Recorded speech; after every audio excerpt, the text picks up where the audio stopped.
Finding Forever in Hawk Ridge Hollow, Rich and Rugged, a Hawkins Brothers Romance. Written by Ellie Hall. Copyright 2019. Narrated by Lorena Hoops. Audio copyright 2020. Chapter 1. Kayla. No, this cannot be happening. Kayla Cartwright groaned as the highway traffic slowed to a crawl. No, a single word, 2 letters, 1 syllable, a complete sentence.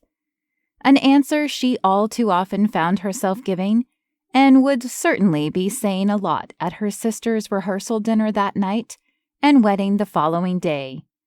No, she was not engaged or married, nor did she have a boyfriend. No, she wasn't dating either. No, she didn't have kids, own a house, or have the job of her dreams. That was all for someday.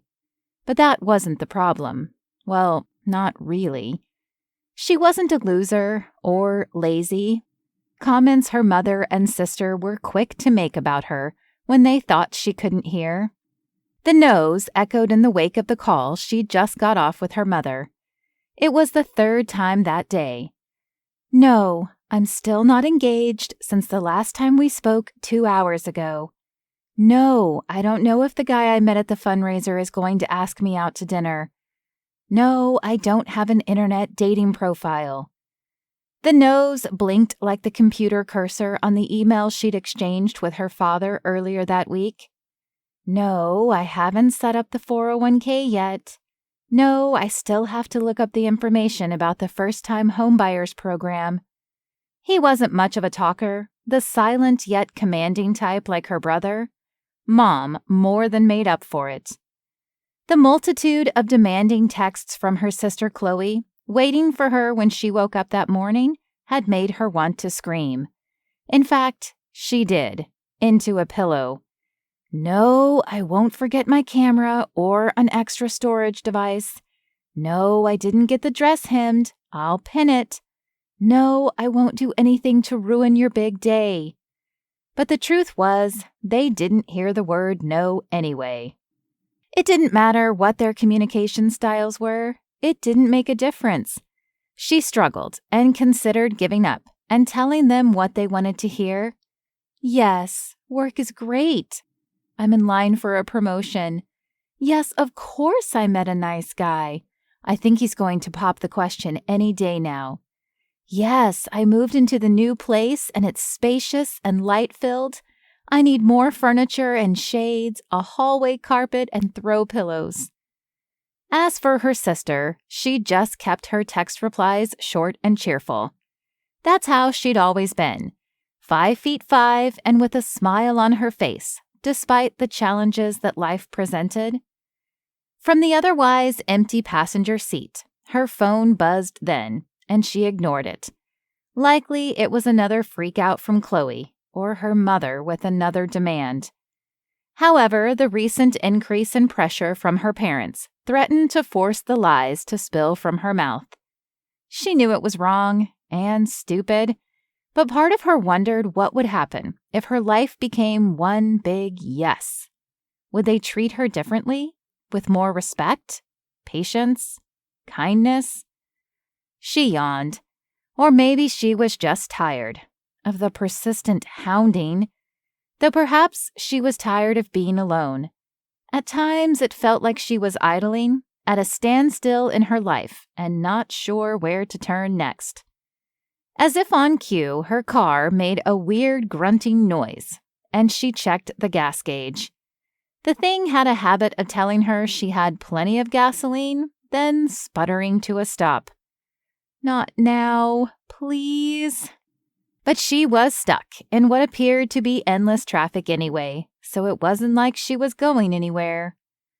For a little while, Kayla had blamed her ex for the sudden halt in her life, but a couple of years later, it was all on her. She'd learned that being independent was safer than risking a relationship again.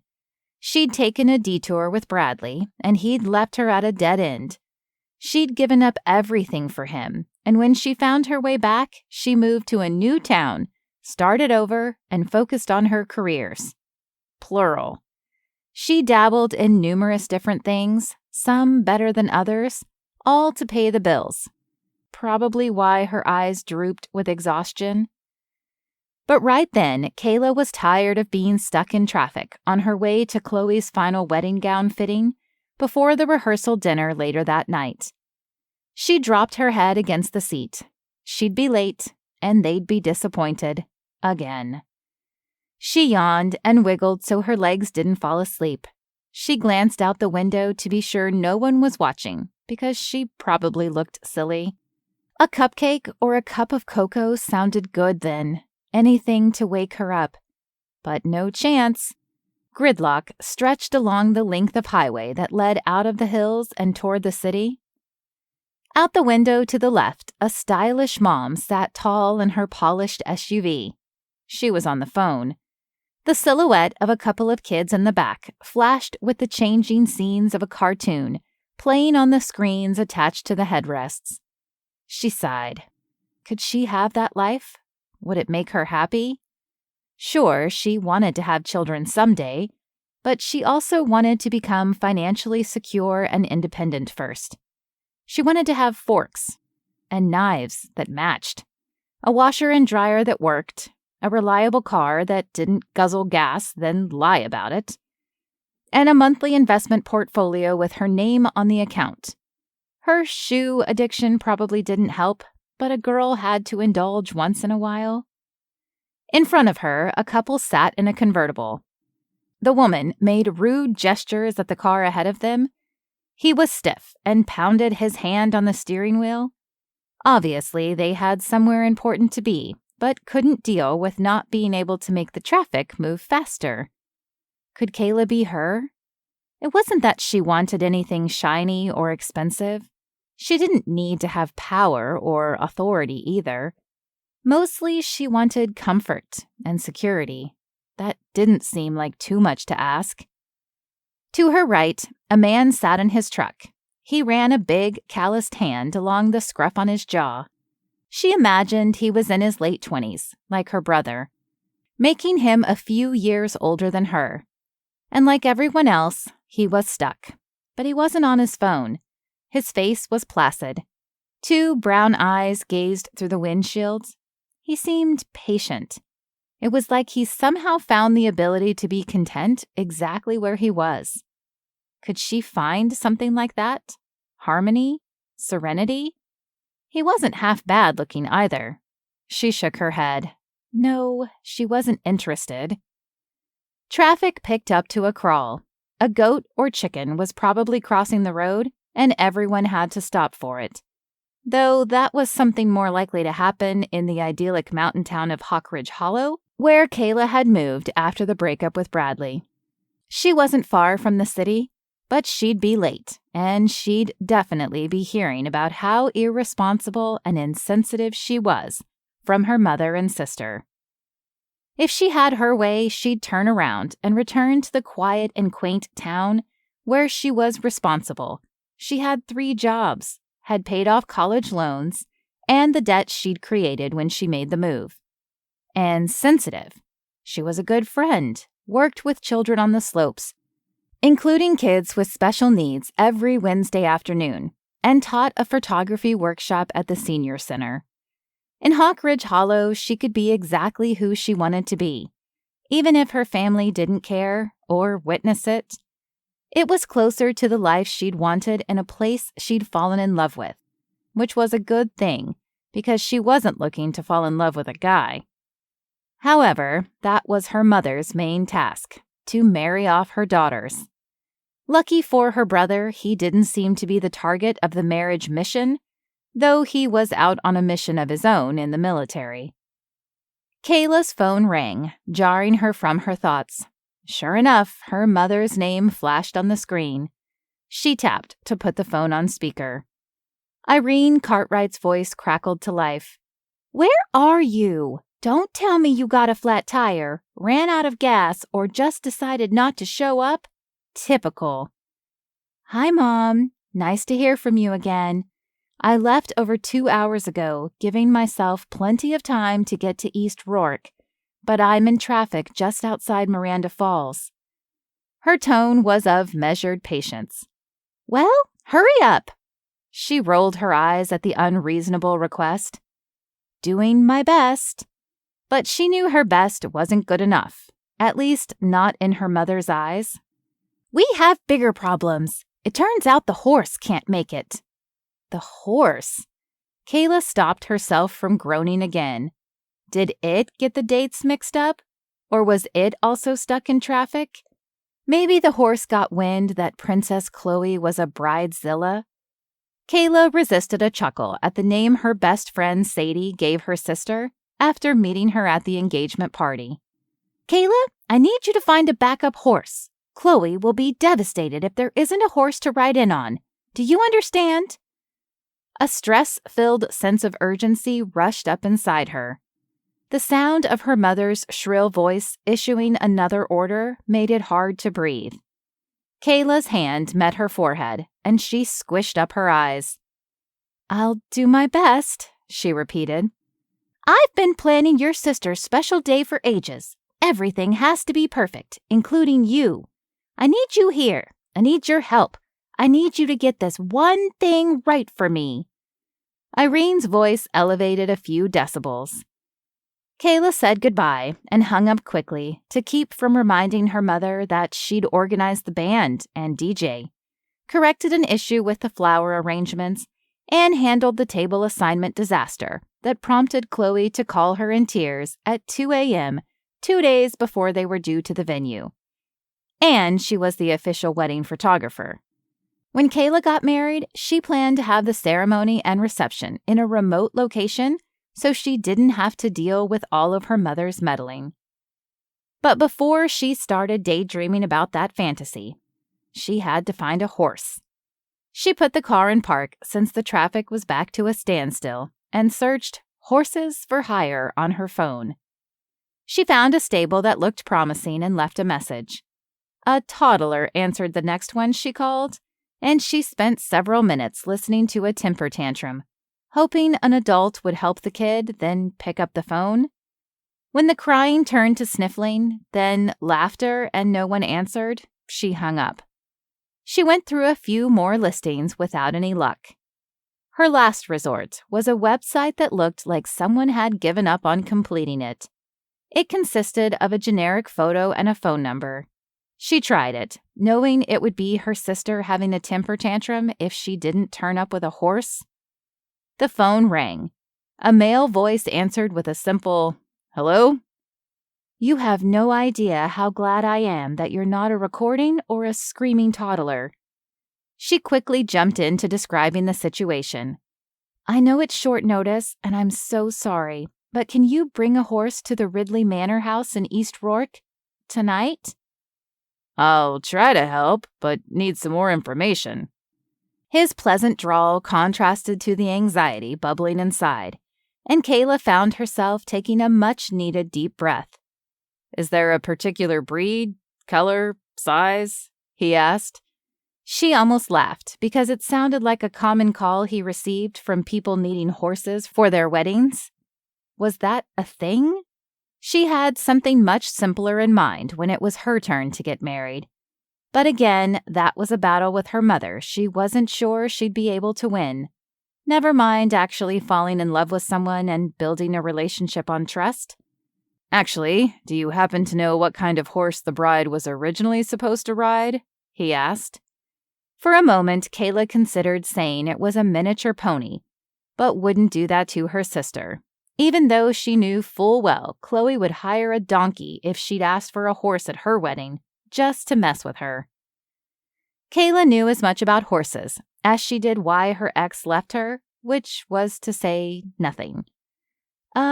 No, just a pretty horse will do." He let out a low chuckle that sent tingles scattering across Kayla's skin. She did her best to ignore them. "A pretty horse. All right," he said. Kayla went over a few more details, then arranged to meet him at the manor house in East Rourke that evening. Someone on a motorcycle revved by, startling Kayla and reminding her of her ex again. She hadn't seen most of the wedding guests since their engagement party a couple of years previously, and braced herself for the questions and comments that were sure to come her way. She had to stop thinking about what could have been, even though her mother and sister enjoyed reminding her. Instead, she had to focus on getting through the wedding with the hope to book more photography gigs, although she wasn't sure that was her passion. She just happened to have a good camera and a decent eye. She yawned again, unable to ignore how she felt spread so thin, with her jobs, money, worry about the future, and the wedding. She gripped the steering wheel. "Kayla, you can do this," she said, catching the reflection of her eyes in the rear-view mirror. "Get through the next 2 days, and then Bridezilla and Momzilla can take a break." A tow truck pulled out in front of her with a rusty car on the bed, likely the source of the traffic, and everyone sped up. She was nearly at the exit. She was already late enough that Chloe would have the diva meter turned up to 7, no, maybe 11, but she needed to make a pit stop and get a pick-me-up for the rest of the ride. A car honked as she pulled into the parking lot of a cafe, likely a fight over an empty spot. She circled a few times until another one opened up. One of the many things she loved about Hawk Ridge Hollow was its simplicity and slower pace, not like Rourke, the city where she'd grown up. Either that or she'd learned to avoid the days and times she knew there'd be crowds, especially during the winter ski season. Everyone must have needed a mid-morning snack because the line at the cafe reached the door. A crying toddler stomped his foot in time to the music pumping over the speakers. An elderly man stood outside the bathroom and hollered for an employee. Kayla was in that awkward place where she didn't have a space to stand inside the door, but didn't want to leave it open since it was a brisk spring day.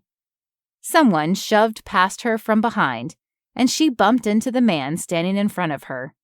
Her face smushed into the plaid shirt that stretched across his broad shoulders and hugged his biceps. The jeans he wore hung in such a way that her attention was drawn to his butt. One slow night at work, Kayla and several of the other waitstaff devised a hot buns rating system. His were knock me on my buns perfection, which was exactly what happened. The door to the cafe knocked into Kayla again when another customer rudely swept in, and she lost her footing, sending her to the ground. She let out an oomph, but the music and talking was so loud no one heard her. However, the guy in the plaid shirt, who'd politely ignored her when she'd bumped into him, turned around. She saw his profile first. It was familiar, and he was in need of a shave. But the look was rugged, manly. He was photogenic, definitely model material. She imagined snapping photos of him. Then came his dreamy brown eyes. Had he smiled, there'd have been a dimple. His hair was trim and brown, but dusted gold by long days in the sunshine. Kayla blinked a few times as little zings whizzed through her, a sensation she hadn't experienced in a long time. He held out his hand, but she somehow floated to her feet on her own and brushed off. Had something tripped in her chest? Were there butterflies in her stomach? Had the world just flipped? "You okay?" he asked.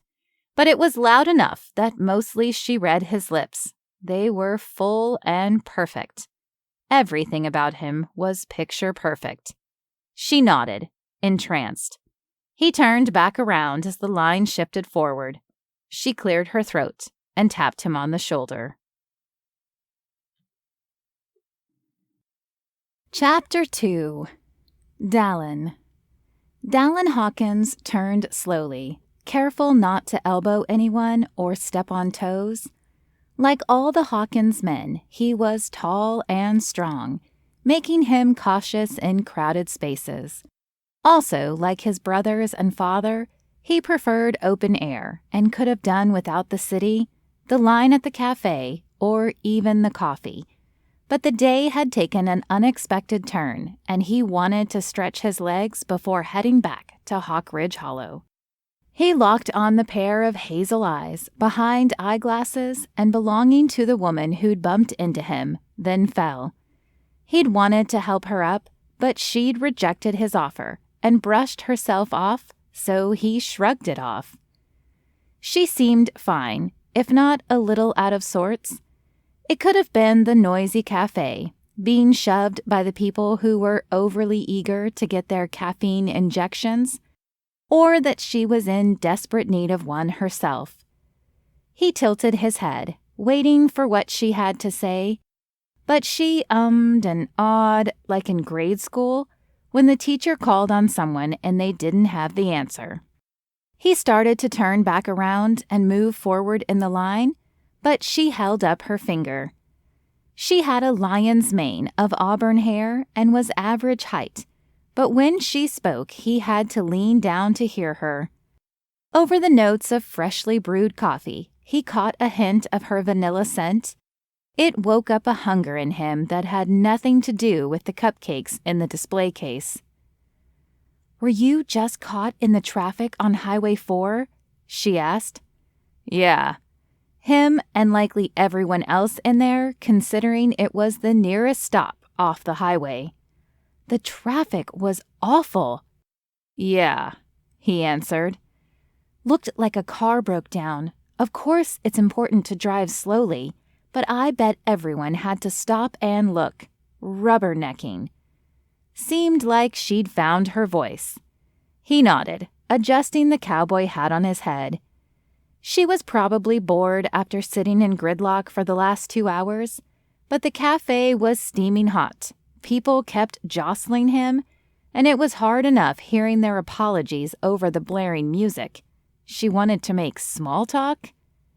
He shifted irritably, not one for the mobs of people or the pointless babbling. "I guess we're lucky it wasn't raining, though," she added. She went on about her car and how she hoped that wouldn't be her on the side of the road next.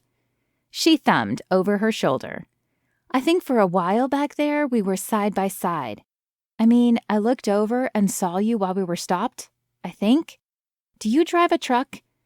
He tipped his head up and down, but half the people coming from the mountains drove 4-wheel drive trucks. She commented on the scent of something sweet baking, then debated what she'd order when it was finally her turn. He puffed an exhale and surveyed the line, politely trying to ignore her. Only 3 people worked behind the counter, and they seemed swamped. It'd still be a while before he could grab his beverage and get out of there. "I'm guessing you're visiting Rourke?" she asked. He nodded again. "Yeah." "Me too, just for a night." Whatever else she said was drowned as the counter worker shouted that an order was ready. She was a chatterbox. And he had to admit, kind of cute. Everything about her was small, at least compared to him, like she'd come from a place called Adorable Land. Her lips were like 2 little pillows, her nose a button, and her hazel eyes brushed by long dark lashes. He supposed there could be worse people to be stuck there with. But inside that small package, he sensed she was someone mighty. The kind of girl who could pick herself up and dust herself off. It was a quality he admired, but didn't often witness in the girls who'd flocked to him and his brothers over the years, and the gold diggers who sought him out after word spread about the contents of his father's will. For a variety of reasons, he wasn't interested in any of them. "This line sure is long. I guess everyone had the same idea," she said as they crept forward.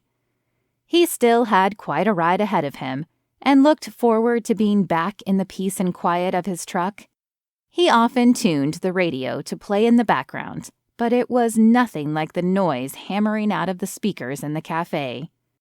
After a few minutes, she'd been jostled enough that she stood beside him. He offered a polite nod. She lifted onto her toes. "Would you rather drink all the coffee in this cafe or stuff yourself with all the pastries and cookies in the case?" She pointed at the display of sweet treats by the register. He shook his head, not sure he heard her right. "You have to pick," she insisted. "I'm just getting something refreshing to drink."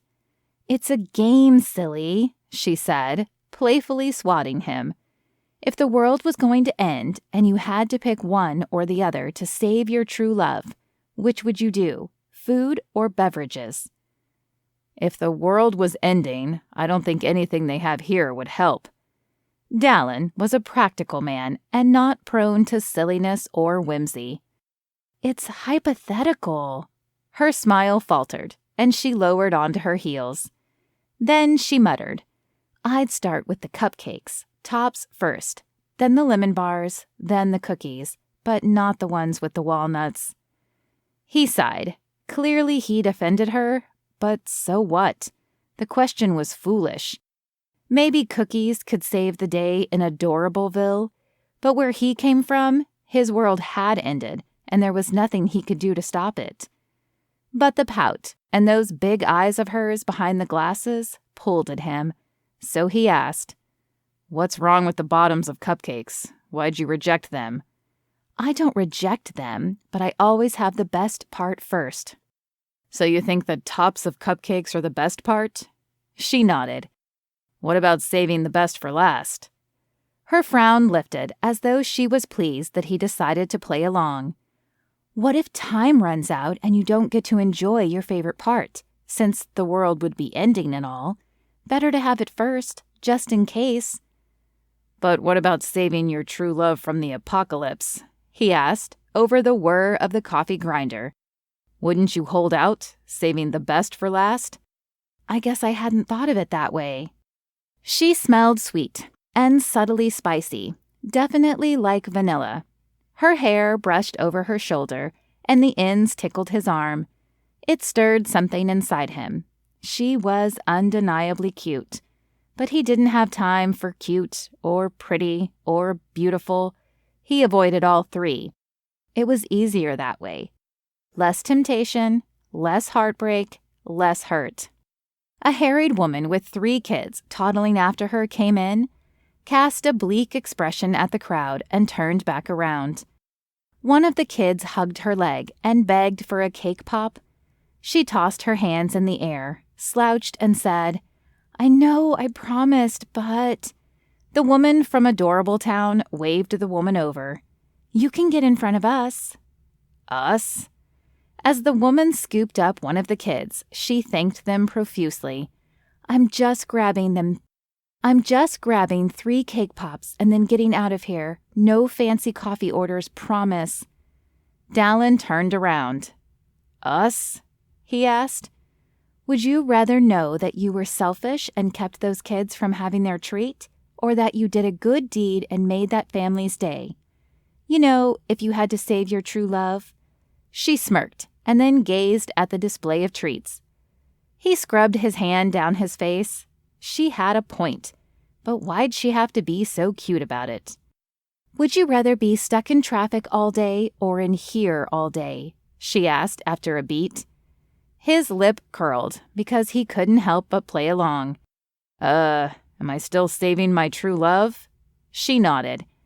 He could think of many, many places he'd rather be stuck. On the ranch, in the ring, with one of the horses, on a trail. "Pass," he said at last. "You can't pass. That's against the rules." The little kid in his mom's arms ahead of him nodded. "It's true, sir." He fought a chuckle. "If I have to answer, I'd rather be stuck here. There's food, water, and people. I'd rather not be all alone." She cast a sunny smile that made him feel warm inside and out. Because he was practical, he added, "There's also incredibly loud, terrible music, a potential shortage of coffee if this line doesn't get moving, and—" he'd opt for the traffic. "Clogged toilet," another one of the woman's kids said as he shuffled out from behind the bathroom door, trailing a piece of toilet paper from his shoe.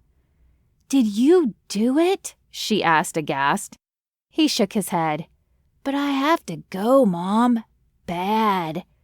She glanced at the line, then back at him. "Would you rather the bathroom or a cake pop?" Dallen turned, not wanting to hear the answer since he couldn't help them with either. Even though it was a small thing, that familiar feeling of helplessness spread through him, like a heavy, dark blanket threatening to smother him. He lifted his chin and took a deep breath. Thankfully, the woman with the kids got to the front of the line, which meant he was next and that he could get out of there. "So you have a long drive ahead of you?" the woman from Adorable Burg asked, still standing next to him and browsing the bakery case. He nodded. "Business or pleasure?" she asked. "Business, but plans changed last minute. Still business, though," he answered. "What kind of business are you in?" She bit her lip. Did she recognize him? He was well away from home, but it usually didn't take long for people to pair faces with names. His family was well known in that part of the country. Just then, the woman with the kids knocked into him, spilling her coffee down his plaid shirt. She apologized profusely. "Minding my own business," he answered through gritted teeth. The words came out harsh. The stain quickly spread across the front of his shirt, and the hot coffee didn't feel that great either, but he could bear it. The woman with the glasses held out a handful of napkins to help him, but at his words, her lips dipped and she stepped back. "Guess I'll just have to wait for my cocoa to get something sweet." Then she cast him a glare that cut right through the cotton of his shirt, scalded him worse than the coffee, and then sliced his chest to ribbons. He needed to get out of there, back in his truck and on the open road. Even though they'd only been in line, half-heartedly chatting, her face crumbled as though the comment crushed her. An apology would do no good. He knew that well enough. And what did it matter? They'd never see each other again. He ordered a drink, and just before he was about to pay, added a cupcake. He tore the bottom off and left the rest in the bag. "The rest of this is for the woman behind me," he said to the cashier before storming out of the cafe. A loud sigh escaped Dallen once he was back in the sanctuary of his truck. Some people thrived in groups, in fast-paced environments and where chaos reigned. He preferred rolling hills and endless sky, a horse at a gallop, and the wind in his hair. As he revved on the highway, he also couldn't help but wonder if the company of a resident of Adorable Town fit into that ideal because he couldn't get her out of his mind. He was thankful there wasn't any traffic in the northbound lanes, but the open road also gave him plenty of time to think about her. He tried to plan the next hours and everything he had to do and prepare. However, it hardly provided a distraction from the way their eyes had locked when she got off the floor, the way she'd looked at him, joked, and laughed. "Would you rather see her again or live a lonely, lonely life?" he asked himself. Then he shook off the foolishness. It was better not to get tangled up in relationships. He'd seen firsthand and experienced what inevitably happened. As the hills rolled into the mountains, he felt himself settle, like he could breathe again, like he was free. He had enough responsibilities at the ranch and didn't need to complicate his simple life with thoughts of women. If and when he met the one, he'd know. Then again, his father believed that too. Nonetheless, he made his boys vow to marry, a request none of them understood after what their mother had done. When he'd decided to move to the ranch, his father warned him about where he built his house. Dallen had said, "Dad, the house is already built." They were standing in front of the sprawling mansion that was part of the Hawkins family holdings, which also included the ski resort, hotels, and many other properties in Hawk Ridge Hollow and beyond. His father clapped him on the shoulder and said, "No, I mean where you dwell." He'd countered, "Dad, it's very generous of you to let me live here. This is where I mean to stay." The setting sun caught in his father's white hair. He'd fought against that darn smile of his that suggested he was in on a big secret, the one Dallen sometimes saw on his brother's lips, Trip specifically. "Son, in the future you'll remember this day and understand what I mean." That day hadn't been far off. Shortly after, Charles Hawkins Jr. died in a tragic ski accident, leaving the brothers bereft. It was the second time Dallen had been completely helpless. They'd tried every specialist money could buy, but couldn't do anything to save his life. His father had meant it was best not to dwell, or in his words, build a house among losses. But for Dallen, that was easier said than done. He didn't know how to let go or move on. He didn't want to. He had everything he wanted: a comfortable home, wide open spaces, and horses. Lots of them. At the stable, he scratched Genesis on the neck, feeling instantly soothed. She'd been his dad's prize mare, and they had a deep understanding of each other, of who was missing from both their lives, even though they hated to admit it. Dallen loaded up the trailer and set back out on the road. It was a quick turnaround, and his mind wandered back to the girl from the cafe. "Would you rather ride a horse or a motorcycle?" he asked as one zipped by. "Easy, no rubber or chrome for this cowboy," he called, assuring Genesis as though she could hear him in the trailer. As he passed the cafe, he wondered if the girl from Adorableton got the cupcake top. He meant it as a bid for forgiveness after being gruff. If she ate it, did it mean she'd save her true love or the world?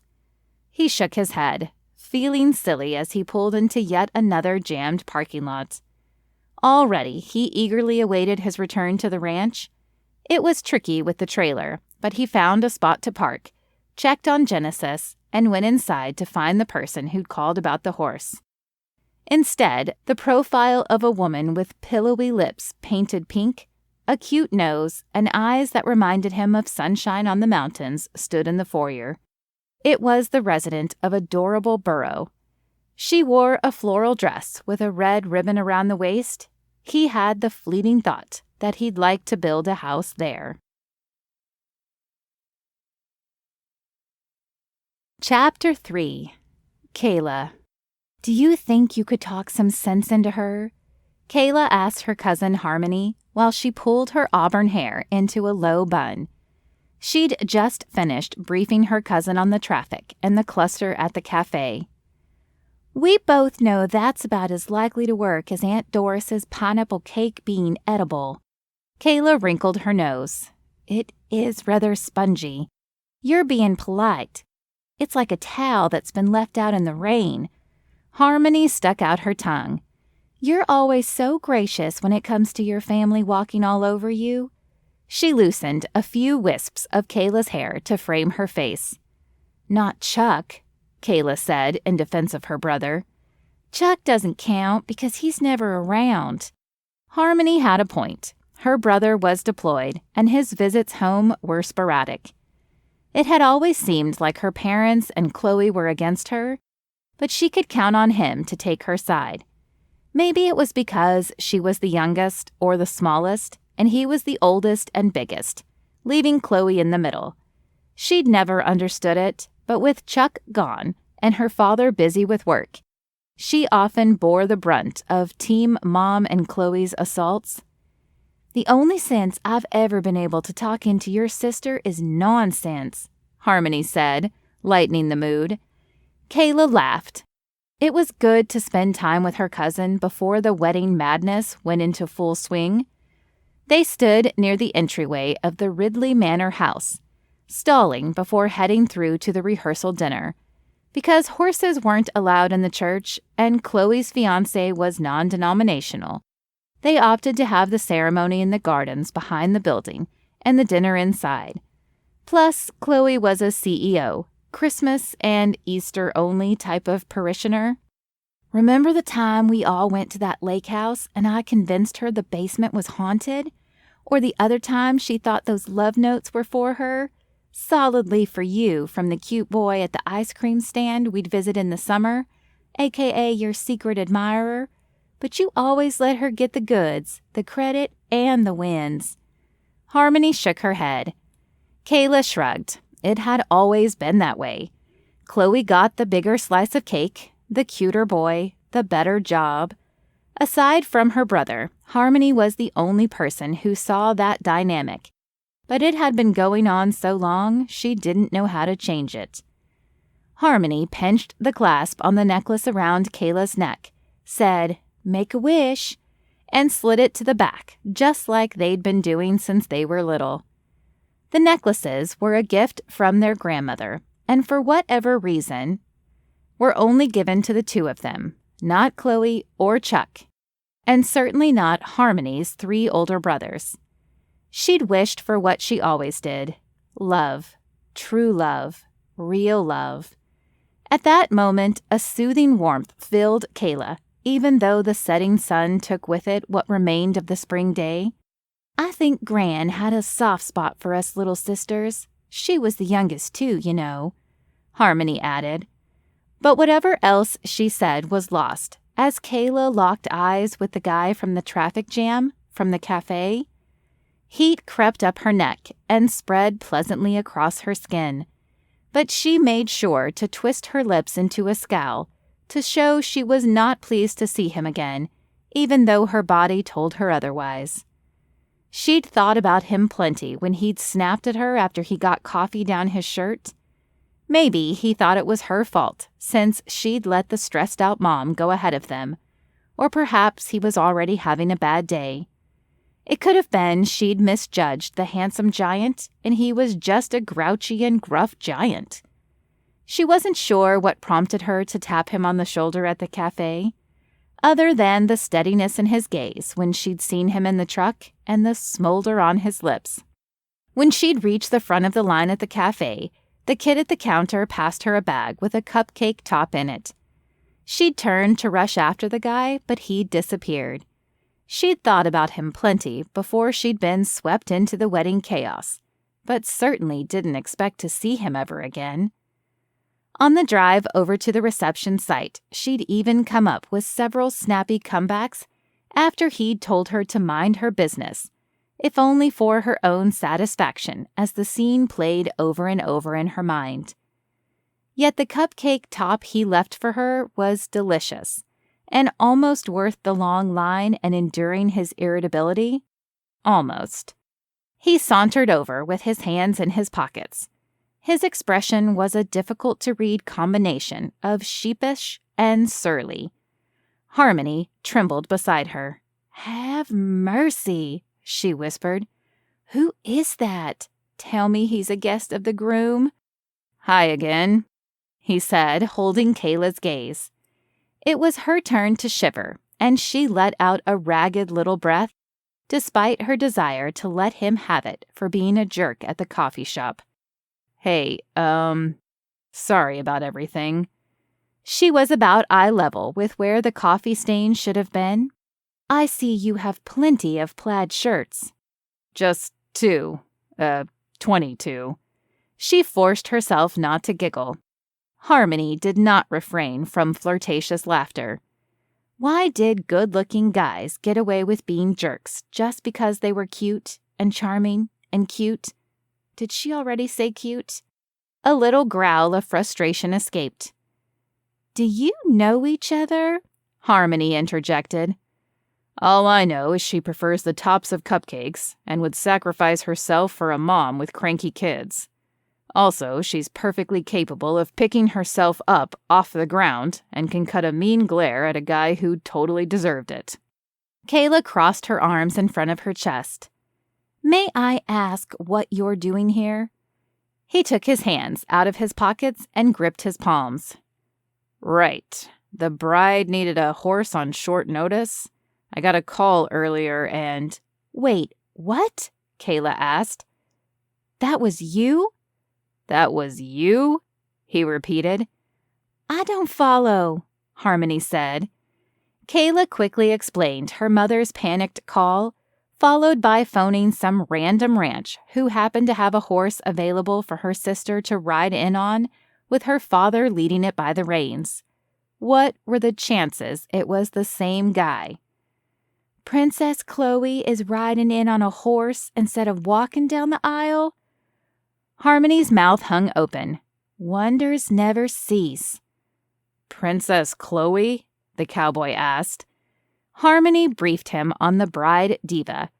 Kayla added, she saved money to pay for it by having me do the photography for free so she could afford a horse. A horse, for goodness sakes. The Cartwrights weren't rich or wealthy by any stretch, but they'd managed to afford Chloe's horse lessons over the years. Never mind that they had to take out a second mortgage for the wedding. Harmony leaned in and whispered, you get dibs on the cute cowboy. Before she could retort, a shrill woman's voice called, there you are. Hello, Aunt Irene, Harmony said, opening her arms to intercept Kayla's mother. As the two hugged, Kayla's cousin made a gagging face over her mother's shoulder and mouthed, too much perfume. Her mother turned to her. Kayla, listen, I need you to make sure they do not run out of toilet paper in the women's bathrooms tomorrow. I went to Lucille Arnold's daughter's wedding and they did. Unacceptable. Can you do that, please? She ordered, rather than asked. Kayla nodded. Won't you be busy enough with... Harmony asked, going to bat for her. It's fine. Irene cut her off. Speaking of Lucille Arnold, she will not be here tomorrow, but Constance Livermore will be along with her son Vincent. Do you remember him? Such a nice young man. He's an insurance salesman and would be perfect for you, Kayla. We really need you to get on the ball here. From over her aunt's shoulder, Harmony repeated her gagging face, then stuck her tongue out at her aunt. Remembering that the rancher, a.k.a. the cute cowboy, according to Harmony, was standing there, she caught his lips quirk with amusement. She tried to suppress a smile. You found her! Chloe's unmistakable match for her mother's voice called. Between the two of them, their voices were so shrill they could probably break glass. I thought you were hiding. Chloe folded her arms across her chest and cocked her head at Kayla. What would I be hiding from? Kayla asked. I'm your wedding photographer. I'm blending in, trying to get candids. She lifted her camera and snapped a picture. Chloe's gaze caught on the cute cowboy, and she fluttered her eyelashes, vamping for the camera. Work it, Chloe, Harmony said. I'm sure Brian will love to see these photos of you. She leaned into Kayla, and referring to the cute cowboy added, she could never resist man candy. That's what Harmony called guys that were good-looking, along with stud muffins, haughty hunks, and apparently cute cowboys. There was no denying that the guy was good-looking, but he had the personality of a tree trunk. He was rough, gruff, and tough. Kayla lowered her camera and sensed said tree trunk had stepped beside her. They were nearly as close as they'd been in line at the cafe, and she felt heat radiating off her, melting the frosty exterior she'd meant to uphold after he'd been so rude. Chloe licked her lips, then said, So, who's this? It's only right for the bride to know her guests, but shouldn't the bride also be getting ready for the groom? Harmony asked, reminding her cousin that flirting with the stranger was not appropriate. Not that Chloe ever held back. I'm just playing, Harmony, Chloe said in a condescending tone. After all, only one more day of freedom before I'm tied down by the old ball and chain. She glanced at the cute cowboy as if to measure his response. Kayla squinted at her sister with disbelief. It was the eve of her wedding day. The cute cowboy stiffened beside her. I'm joking. You all look like you're going to start giving me a lecture. Sheesh. Anyway, it's not like he's your +1, Kayla. At the suggestion, it was her turn to stiffen. She was about to explain who he was, but Harmony cut across her. Sure he is. Harmony's eyes twinkled with mischief. Wait, he's here with You? Chloe turned her head from the cute cowboy to her sister and back again, like a cat watching a toy move back and forth. He's her +1, Harmony said. Kayla had just introduced me. She nudged her cousin's shoulder. She knocked into the cute cowboy for the second time that day. A zing shot through her. What was your name again? Harmony asked the cute cowboy. I'm Dallen, he said, extending his hand to shake Harmony's. It's so nice to finally meet you, Dallen. I've heard so much about you. You're perfect for my cousin Kayla, she said pointedly. They didn't know each other's names, but Dallen suited him. Her cheeks heated, and she opened her mouth again to protest, but Chloe squawked a loud laugh. You have got to be kidding me. You'd put a +1 on your reply, but I didn't think you'd actually come through. It's been like 3 years. My sister broke the drought with this guy? Chloe asked with disbelief as she looked him up and down. Dallen tilted his head as though he didn't quite understand or believe what he was hearing. When she'd returned her invitation, Kayla had hoped she'd have a +1 by the wedding date, but Harmony must have misunderstood. He was there with the horse. Knowing you, I thought you'd be here with a dud and not this stud. Chloe laughed again. Kayla fought a scowl at her older sister. With her, it was always a competition, and she took every opportunity to insult her. And for what? What was the prize? Their parents' love and approval? Some kind of twisted satisfaction? She couldn't comprehend it, but learned not to take part in it. However, at the moment, she was equally confused by Harmony saying she and Dallen were at the wedding together. So, where did you guys meet? Chloe asked. Kayla stole a glance, anticipating him blowing the whole thing up, which she wouldn't blame him for. He was there on short notice with a horse, not to sub as her non-existent date. But something passed between them. Sparks? Understanding? Sympathy? Something. There was something. Sort of? Maybe? Hope kindled inside her when he bit his lip, as though considering how they might proceed. Tell the truth or go along with Harmony's setup. We met at my ranch, Dallen said. Over a phone call about the services his ranch provided was more like it. Your ranch? Chloe asked with an air of disbelief. What was my sister doing at a ranch? I convinced him to bring you a horse to ride in on tomorrow, Kayla cut in. Oh, so you're the angel who came through to make all my wedding daydreams come true, she purred. I'm sure Kayla told you how much I love horses. I used to ride all the time. Yes, of course, Harmony said dryly. She told her wedding date, who's doing her a favor, all about how wonderful and attractive and kind her big sister is. Chloe flipped her hair dismissively. Kayla, why'd you keep, was it Dan, a secret? Irene asked, stepping forward and into the conversation. See, I told you she's sneaky, Chloe said. It's not that serious. Kayla started, not sure how to handle the situation, and wishing her cheeks didn't match the red ribbon on her dress. A strong hand clamped down on her shoulder, then Dallen pulled her to his side, as if to say it was serious enough. Jostled, she adjusted her glasses. Everyone stared at Kayla and Dallen, as though shocked, then shook it off when the groom's mother called them over to begin. Oh, and Kayla, wear your contacts tomorrow. Those make you look like a librarian, Chloe said. I'll see you later. She waved at Dallen and sashayed off. Don't forget the toilet paper either, her mother called, following the bride. Harmony clicked her tongue. My local librarian happens to be rather chic. I don't know why that would be an insult. Anyway, I think your glasses are adorable, Kayla. And don't worry too much about the toilet paper." She winked and scooted off. Dallen lowered his arm and tucked his hands in his back pockets. Kayla hastily shook off the shock of what had transpired.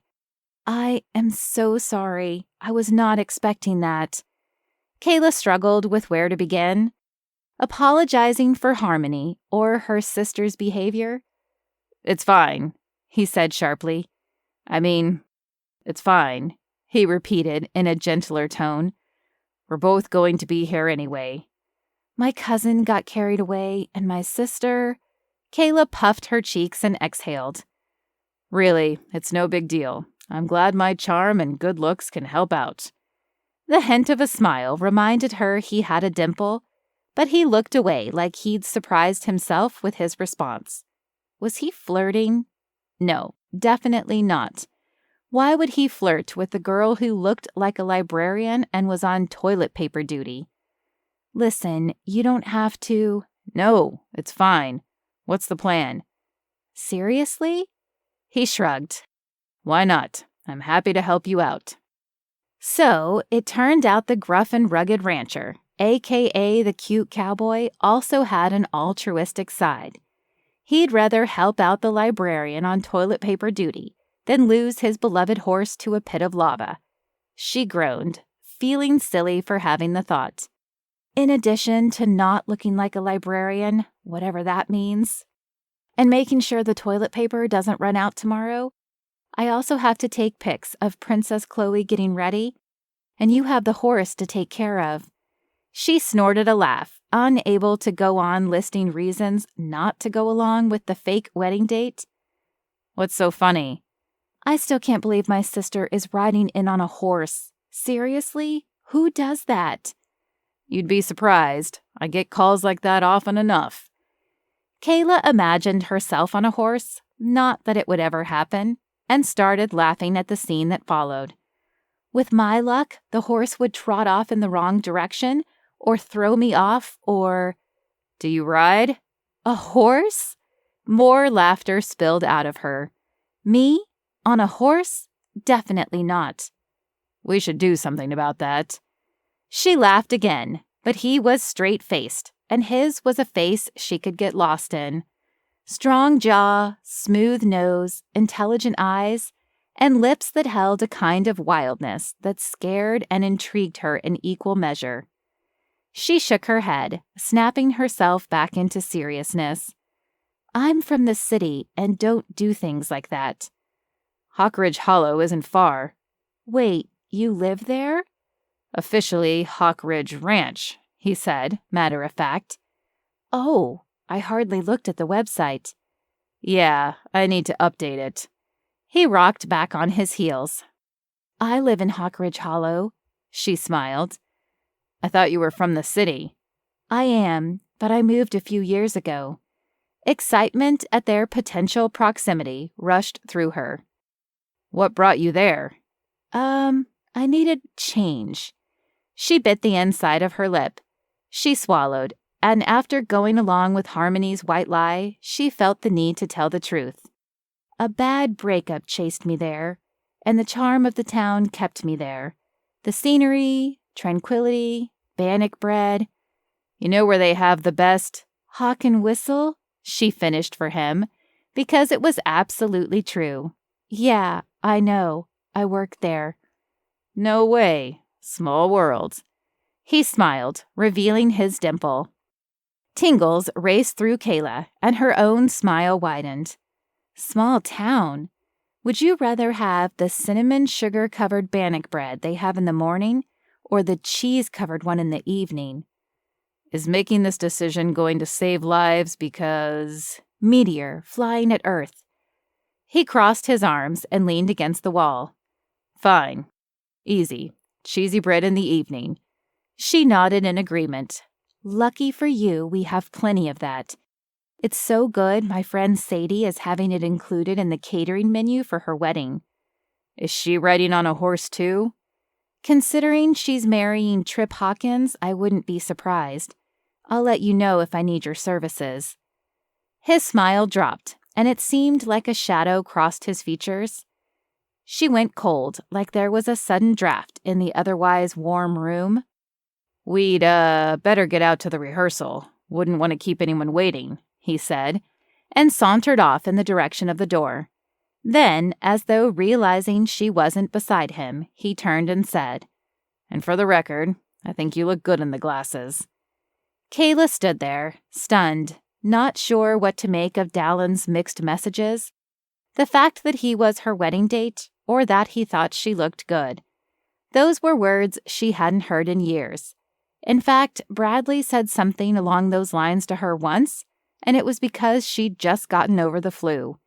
It was to the tune of, "You're looking better." However, it turned out he'd found someone better. Harmony didn't object to stalking him on Facebook and finding out the dirt. The woman he'd left Kayla for worked at a hot dog stand and was probably prettier, more interesting, and someone he saw himself having a future with. As Dallen's words echoed, maybe things would get better in her life, but she'd taught herself not to get her hopes up, especially not when she heard her mother's shrill voice ordering her to the rehearsal dinner. Chapter 4. Dallen. The morning had dawned sunny and bright. After letting Genesis frolic and graze in the pasture, Dallen had brushed her down and combed her mane to prepare for the wedding. She'd stayed at the stable his family owned on the edge of the city. He'd spent the night with his aunt and uncle, who were happy for the impromptu visit. His aunt had pulled him aside and commented on how he seemed the happiest she'd seen him in a long time. Doubtful. He reflected on family and how much it meant to him and how his was broken. His brother was getting married? Why didn't he know that? Why hadn't Tripp reached out? Why hadn't anyone else told him? His aunt, uncle, his other brothers?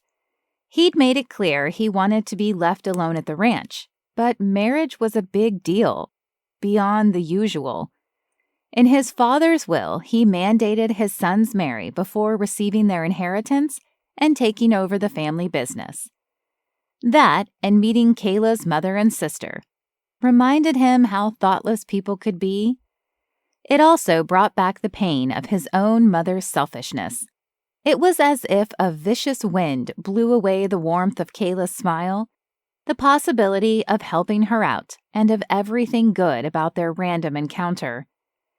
But her cousin Harmony brought to mind his brothers with their senses of humor and well-intentioned mischief before everything fell apart. All of that churned in his mind and left him feeling empty and irritable, but longing for things to be the way they were, or at least better than broken. Genesis fidgeted and clicked her hoof on the floor of the stall. Dallen let out a long breath. "You always pick up on my bad moods, huh, girl?" He spent most of his time at the ranch and had found talking with the horses strengthened their bond and also provided him with a form of therapy, even if it was a little unusual. She nickered. "I'll stop thinking about her.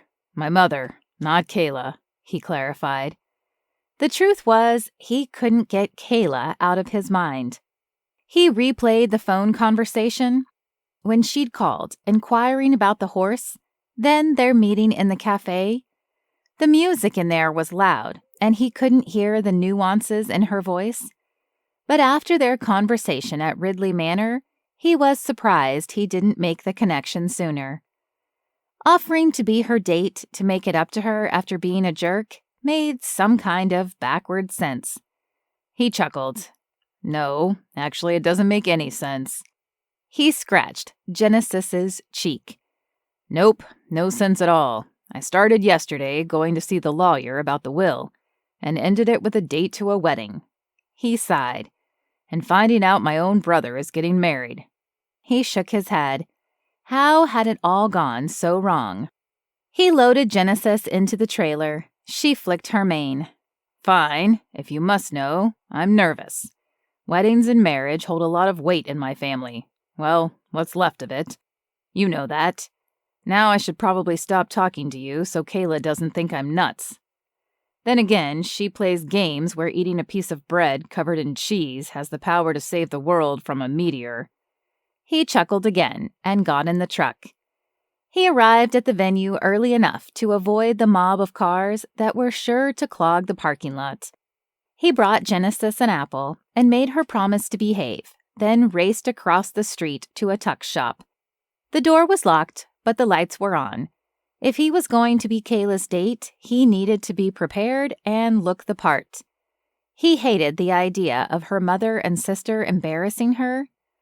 He knocked on the door, and a bald man with a measuring tape around his neck poked his head out. "I'm sorry, sir. We don't open for another hour." He stepped back. "Can you eyeball my measurements and deliver a penguin suit to Ridley Manor in an hour? I'll pay extra for your trouble." The man tilted his head, sighed, and opened the door, allowing him to enter. In no time, Dallen was back at the venue, dressed in a dark gray tuxedo that may as well have been custom-tailored to his size. The shop owner said he rarely had men as large as him, so it was his lucky day to have plenty of suits in stock to choose from. Dallen checked on Genesis, smoothed the tie with diagonal gray stripes, and went inside to find Kayla and finalize details for Genesis's ride. He scanned the room, which slowly filled in with guests. A distinguished man with a trim mustache talked with a man dressed in a tuxedo, who must have been the father of the bride and the groom, respectively. Kayla's mother and her cousin were probably helping Chloe get ready. Then his eyes landed on Kayla, who snapped a few photos. Her hair was half up and half down, cascading over her shoulders. She wore a dusty rose floor-length gown that swept her curves. His heart stuttered as she floated past, taking photographs of the guests and trying to blend in. But to him, she stood out and was easily the most beautiful girl there. He couldn't take his eyes off her. She turned, and sure enough, she wasn't wearing her glasses. Her hazel eyes met his, but she didn't smile. However, he did. He couldn't help it. Even if that meteor she'd mentioned was flying at the Earth, he wouldn't have been able to hold back his grin. He crossed the room to meet her. "You clean up good," she said. He opened and closed his mouth a couple of times, unsure whether to tell her she looked adorable, cute, pretty, or beautiful. She raised an eyebrow, then blinked a few times. "Thanks for coming," she said. "I told you I would." "Listen, I don't need your pity or—" "Pity?" "Yeah, Harmony pressured you after my mother and sister—" "Listen, I know how family can be, mothers in particular." She stepped back, as though that wasn't what she expected to hear. "All the same, it was embarrassing enough, and thinking about you—" "You were thinking about me?" he interrupted. He'd withdrawn from the dating world, but his old flirtatious charm, a signature among the Hawkins men, came back full force as if she drew it out of him. She tugged on the strap of her camera, flustered. "You didn't let me finish. Thinking about you agreeing to this because you felt bad for me is almost worse than your sister and mother being total—" He stopped himself from being disrespectful, but he did not like the way they'd treated Kayla. "Yeah, well, I'm used to it." She seemed defeated, deflated, then launched into details about the horse, as if to avoid the discomfort of the conversation. The strains of a three-piece ensemble came from the garden, indicating it was time for the ceremony to begin. It went off without a hitch, including Chloe's grand entrance on the horse. Genesis was perfectly behaved, and Dallen was certain that she enjoyed the pageantry and being admired as much as the bride did. But through it all, he couldn't keep his gaze from drifting to Kayla as she bounced from aisle to sidelines to behind the groom, trying to camouflage as she captured the big moments on film. It was too bad she wasn't lined up with the rest of the wedding party, but it became a sort of game for Dallen, trying to keep track of where she was during the ceremony. There was something unique about her, something that drew him to her, something that made her stand out when clearly she wanted to blend in. Afterward, he got Genesis settled into the trailer and promised her a long ride in the country the next day. "We won't go back to the barn until after sunset, girl, but I'll make it up to you," he said, before returning to the reception. Once again, Dallen surveyed the room for Kayla. She stood opposite a reedy guy with a receding hairline. She stepped back, and he leaned closer. She angled her camera, then her shoulder toward him to create a sort of buffer, but he crept closer and kept talking. Dallen strode across the room, realizing it was either an unrequited crush or Kayla's mother didn't call that Livermore guy off after finding out Kayla had a +1. Without thinking, he gripped her shoulder, and like before, electricity, as powerful as the energy in the air before a storm, pulsed between their skin.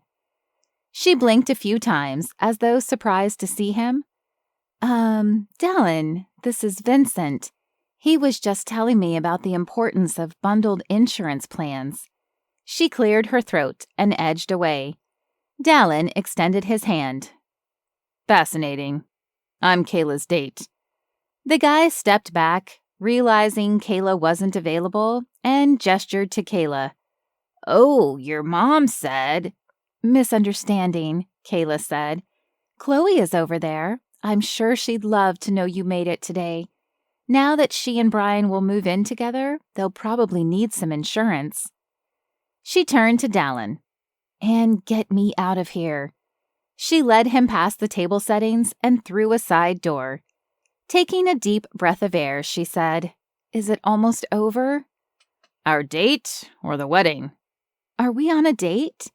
She blinked funny again, like there was something in those big, beautiful eyes of hers.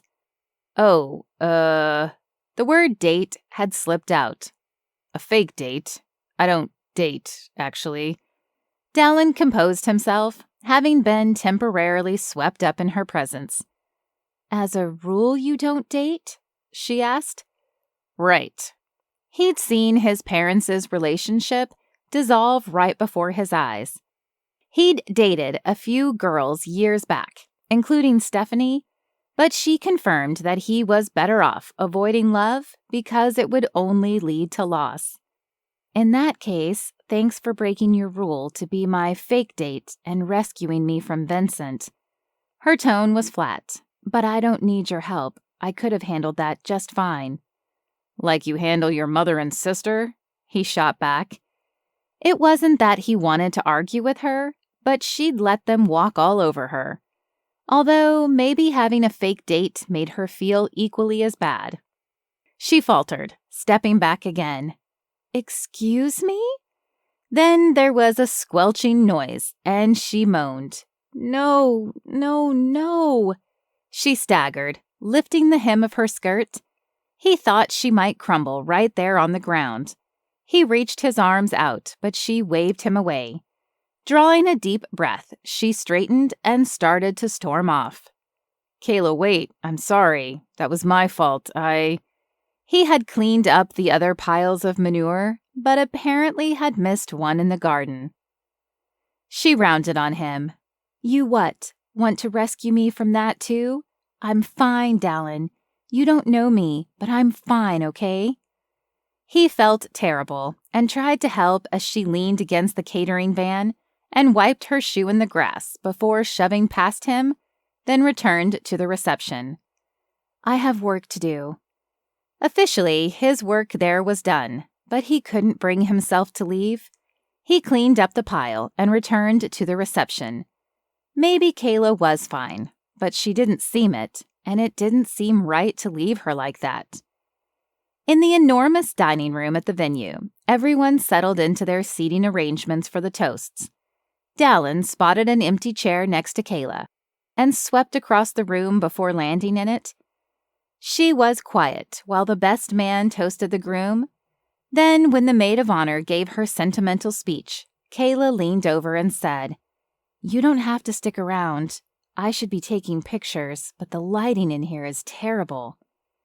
However, he didn't move. After what he'd witnessed the day before, he didn't want Chloe or Kayla's mother to have the satisfaction of seeing her alone. Everyone stood for the father-daughter dance, and Kayla excused herself to take a few pictures. Her mother stood on the other side of a portly man who clapped heartily at the end of the song. "Can't believe she's all grown up." Dallen nodded politely.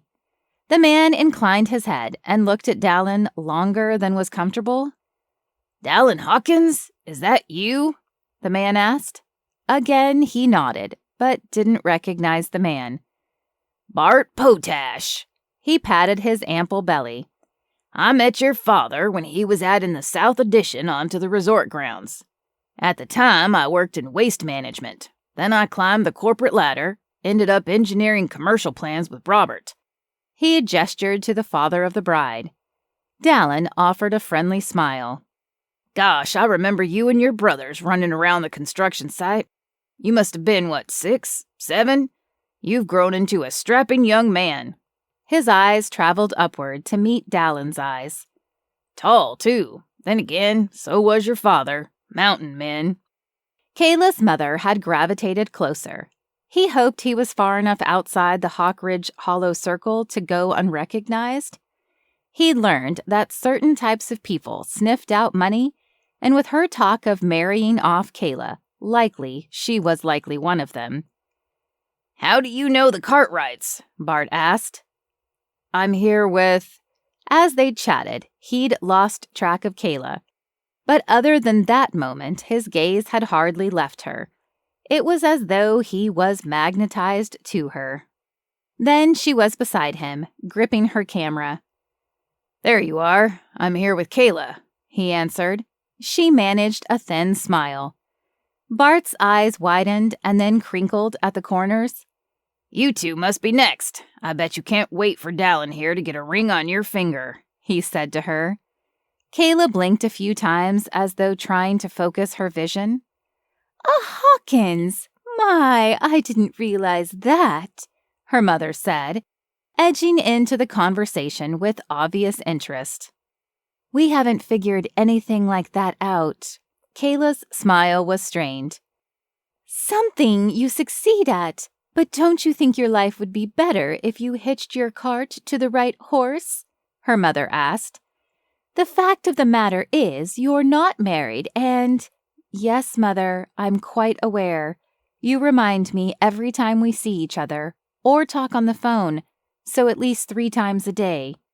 "Well, you should do something about that." "Like change my phone number," she muttered. Then, more loudly, she added, "It's not like a wrinkle in my dress, which I can iron out, or manure I can just wipe away." She tossed a perturbed look at Dallen. "I can't help that I'm single. I'm taking photographs of my sister's wedding. I'm well aware I'm the single person among a crowd of married people. Now, I should probably get back to capturing this wonderful day." "What do you mean you're single? What about Dallen?" Her mother's eyebrows stitched together. "How's your brother?" Bart cut in, as though sensing the situation was getting uncomfortable. "Where is Charles, anyway?" For a second, Dallen thought the old man was doddering and had forgotten he had multiple brothers, or that his father, Charles, had died. "Chuck? My brother?" Kayla's face brightened. "He somehow weasels his way out of all these things." Kayla's mother huffed. "He did not weasel, Mom. He's on active duty." "All the same, at least he could have come back for his sister's wedding. It's the principle of the matter. It's about respect." "He's serving our country. We should be thankful he's out there risking his life." Kayla puffed up with irritation. Dallen knew a guy from college named Chuck, who was now in the military, but he didn't want to ask her about it right then and draw attention to the fact that they hardly knew each other. While he was lost in thought, the conversation had continued, and Harmony and Chloe had joined them. "Yeah, but you know when you tie the knot, he'll be there," Harmony said. "Because you're his favorite sister." Chloe rolled her eyes. But you probably won't get married for a long, long time.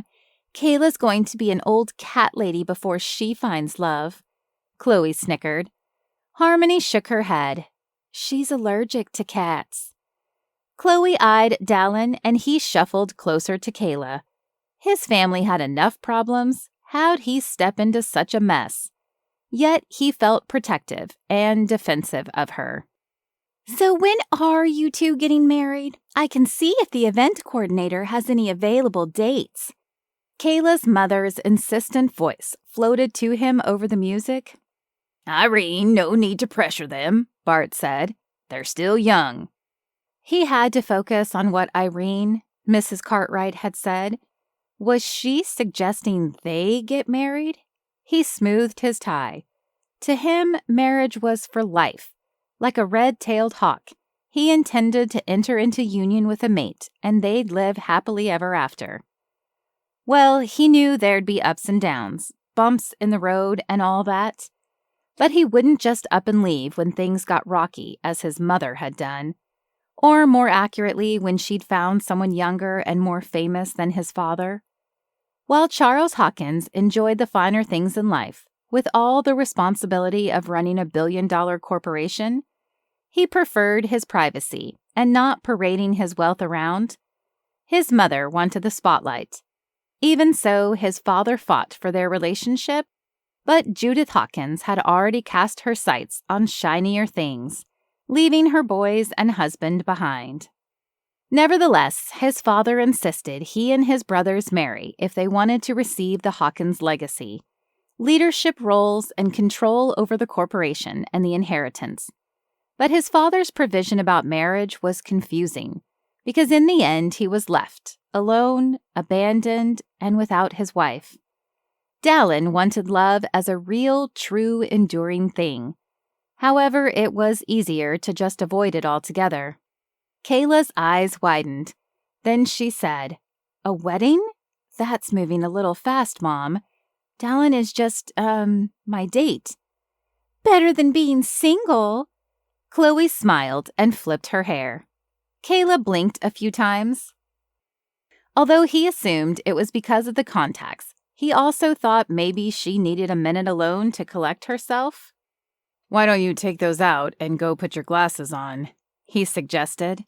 The corner of her lip lifted with a hint of gratitude, and she all but fled. Pardon me, Mrs. Cartwright. Could I have a word? Dallen asked, gesturing they step aside. I don't know you very well, but what you were saying about respect, it's one of my most important values. But I'm not so sure you're offering the level of respect your daughter deserves. Chloe? No, Kayla. He lifted to his full height. I suggest you think about the way you speak to her. He knew he was appealing to her desire to have her daughter marry a wealthy man, which was likely all she saw when she'd learned he was a Hawkins, but he couldn't help it. Kayla was bright and sweet and deserved better than the way they treated her. He turned on his heel and went outside to the horse trailer. Things had gotten very complicated. Even though her mother's suggestion they get married was absurd, he was friends with Kayla's brother Chuck in college and wasn't sure if that was a line he could cross, even if he wanted to get married. It was time for him to leave. Chapter 5. Kayla. The entire conversation between Bart, Kayla's mother, Chloe, Dallen, and herself had gone from mildly uncomfortable to leave the contacts in forever painful. She'd rather have stabbed her eyes out. Okay, dramatic. But as she pushed her glasses up her nose after taking those blasted things out, she needed a breath of fresh air. Unfortunately, when she stepped outside, it smelled like horse manure, reminding her of when she'd stepped in it, which was rather fitting considering how terrible the last couple of days had been. She was used to her mother and sister getting under her skin, but a long time ago she had given up on sticking up for herself. She just had to endure it. The horse was tied up outside its trailer, and Kayla started laughing. softly at first as she pictured Chloe riding in during the ceremony. Then the laughter increased as she imagined Genesis going to the bathroom as she paraded down the aisle. It hadn't happened, but would have been a subtly satisfying sort of revenge. Kayla doubled over in laughter as she imagined her sister stepping in the manure. It wasn't nice, and Kayla wasn't mean-spirited, but better the stress of the day come out that way than her keeping it bottled up. From behind, someone with a low drawl said, "What's so funny?" She straightened and smoothed her dress. "Oh, just nothing."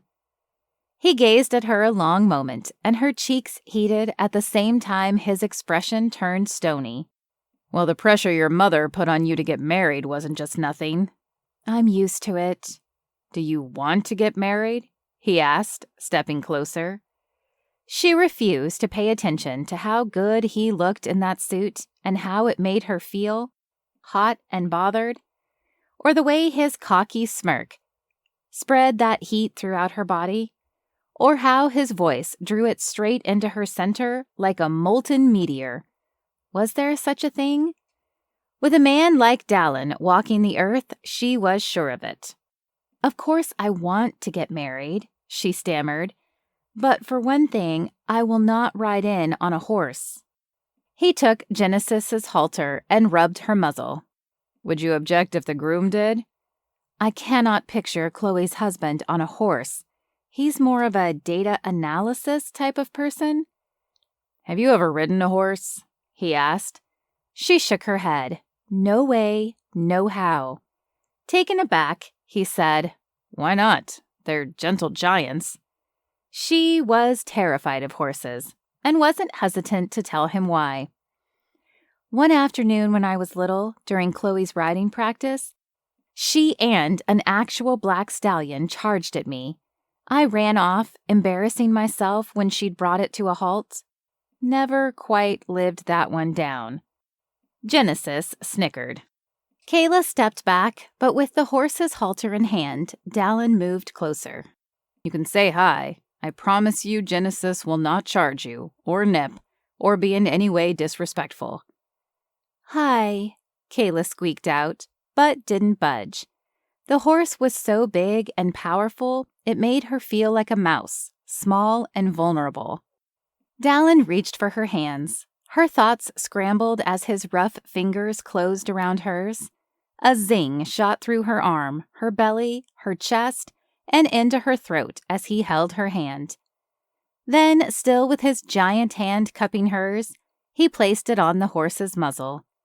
The hair was soft, warm. Genesis made a contented sound. "I promise. She likes you. She won't hurt you." Dallen's voice was low, confident, and filled with something more than knowing that his horse liked her. She hesitated. In order to properly pet the horse's muzzle, she had to step closer to him, forcing her to inhale his manly scent with a note of straw and fresh air. Their wrists and forearms pressed together, and magnetic heat surged between the few inches that separated them. Kayla imagined herself sinking back into his arms and letting him hold her. A ragged breath escaped Kayla's mouth. She was so close she could feel the rise and fall of his chest against her back. Then the music from the wedding filtered from the garden, reminding her of where she was. "I should probably head back in and take pictures. I have to capture my sister's perfect day, after all. Thanks for bringing the horse. I like her too." Kayla gave Genesis's muzzle one more stroke, then withdrew her hand. She cast Dallen a brief smile and started to step away because it was better to keep all things big and powerful at arm's length. "Would you rather a big over-the-top wedding or something small, more intimate?" Dallen asked, as though unwilling to let her go. "You want to play this game now? What's at stake?" Kayla put her hand on her hip and turned back to him. "True love," he answered. She wasn't sure if it was a question or a statement. "My true love?" She'd once thought she'd found her true love and planned a big over-the-top wedding with her mother's insistence. It turned out she was mistaken. I'd rather small, intimate. I'd have the ceremony at the church in Hawk Ridge Hollow. You know, the one on Laurel Lane made out of stone? My parents got married there. I go every Sunday at sunrise. That same shadow from earlier crossed his features, and she wasn't sure what it meant. She went later in the morning, which would explain why they'd never crossed paths. But it was a beautiful space any time of day. Then the reception would be outdoors, in a field, open air, blue sky. There'd be loads of flowers everywhere, but there'd also be a tree, and when it got dark, twinkle lights would hang from it like fireflies. We'd dance underneath it to a live band. She daydreamed about the wedding frequently, despite its unlikelihood and her uncertainty. As she continued to describe the details, right down to the guest book, the Polaroid selfie station, the lantern-lit path, and the cupcakes, she caught herself and closed her mouth. What was it you were saying about cupcakes? Dallen lifted an eyebrow. Never mind. Her mother called. Kayla, what are you doing out here? You'd better get inside. They're going to cut the cake. Irene stiffened when she spotted Dallen. I don't want you to miss it. I know how you love cake, and it would be terrific if you got some pictures for us. Please? She added, as if an afterthought. Kayla's forehead furrowed at her mother's sudden change in demeanor. It sounded forced, but she was actually being nice for once. Dallen reached for her hand again and gave it a squeeze. It was as though he transferred some of his strength and power into her. She so often shrank under her mother's criticism and orders, but straightened. I'll be right in. I am not someone to turn down cake. Wedding cake, birthday cake, cupcakes. Dallen started in his irresistible drawl. Kayla makes amazing cupcakes, Irene said, giving her daughter a rare compliment. You've never told me that. Dallen smirked, as though emphasizing their secret. It became clear Irene knew who Dallen was and the dollar amount attached to his name, meaning she had even more reason to want them to marry. I thought you didn't eat cupcakes, Mom. Whenever I'd make them, you'd turn them down. Her mother didn't indulge in anything sweet because she claimed it would ruin her slender figure. I wouldn't turn down one or more of your cupcakes, Dallen said, incinerating her with his gaze. Irene wrung her hands. Your father gobbles them up whenever you bring some over. I don't get a chance. He's too fast. Kayla knew her mother said that to save face in front of Dallen. Wait, your daughter bakes cupcakes and you've never eaten them? He asked. Well, that first test batch put me off. Kayla folded her arms in front of her chest. I was 9 years old. Irene shrugged. If you made me cupcakes, I'd eat them. As it is, I should probably head out and get Genesis home. I'll miss the cake, but please wish the bride and groom the best. At the thought of him leaving, Kayla's mood dipped, but it was all a charade, so she plastered on a smile. Sure will. And thank you for everything. Genesis nickered as Dallen started loading her into the trailer. She hesitated, dreading going back inside. He called. Kayla, you said you've never ridden a horse? Never. You should try it sometime. How about you come out to the ranch tomorrow, since we live in the same town and all? Genesis would like to see you again. The zing returned and traveled up to her cheeks, tinting them pink. Thankfully, it was dark out. Chloe appeared in the doorway to the venue and called. Kayla, we're going to have to put you on a leash or get a tracking device. You keep disappearing. My apologies, Dallen said. It was my fault. I was just inviting Kayla to the ranch. You think she's going to ride a horse? Chloe laughed. No, that's my thing. Kayla preferred reading, drawing, daydreaming, and baking. She is not going to ride a horse. Kayla inhaled deeply and put her hands on her hips. Yes, actually, I will. Thank you, Dallen. Don't cancel. It's my birthday. He winked, then got in his truck. Kayla stood there, dumbstruck for a moment before Chloe dragged her back inside. By the time Kayla had finished taking photos of the cake cutting and capturing the next hour of dancing, there wasn't a crumb left. She stood in front of the empty table and sighed. "I'm sorry I didn't save you a slice," Harmony said. "Where's the cute cowboy, a.k.a. the hot Hawkins?" she sing-songed. "I heard.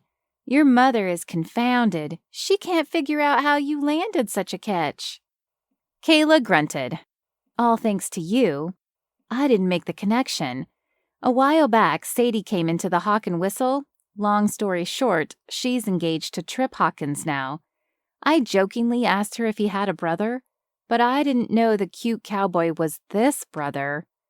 She knew the rumors about the massive Hawkins fortune, but hadn't been in town long enough to put faces and names together.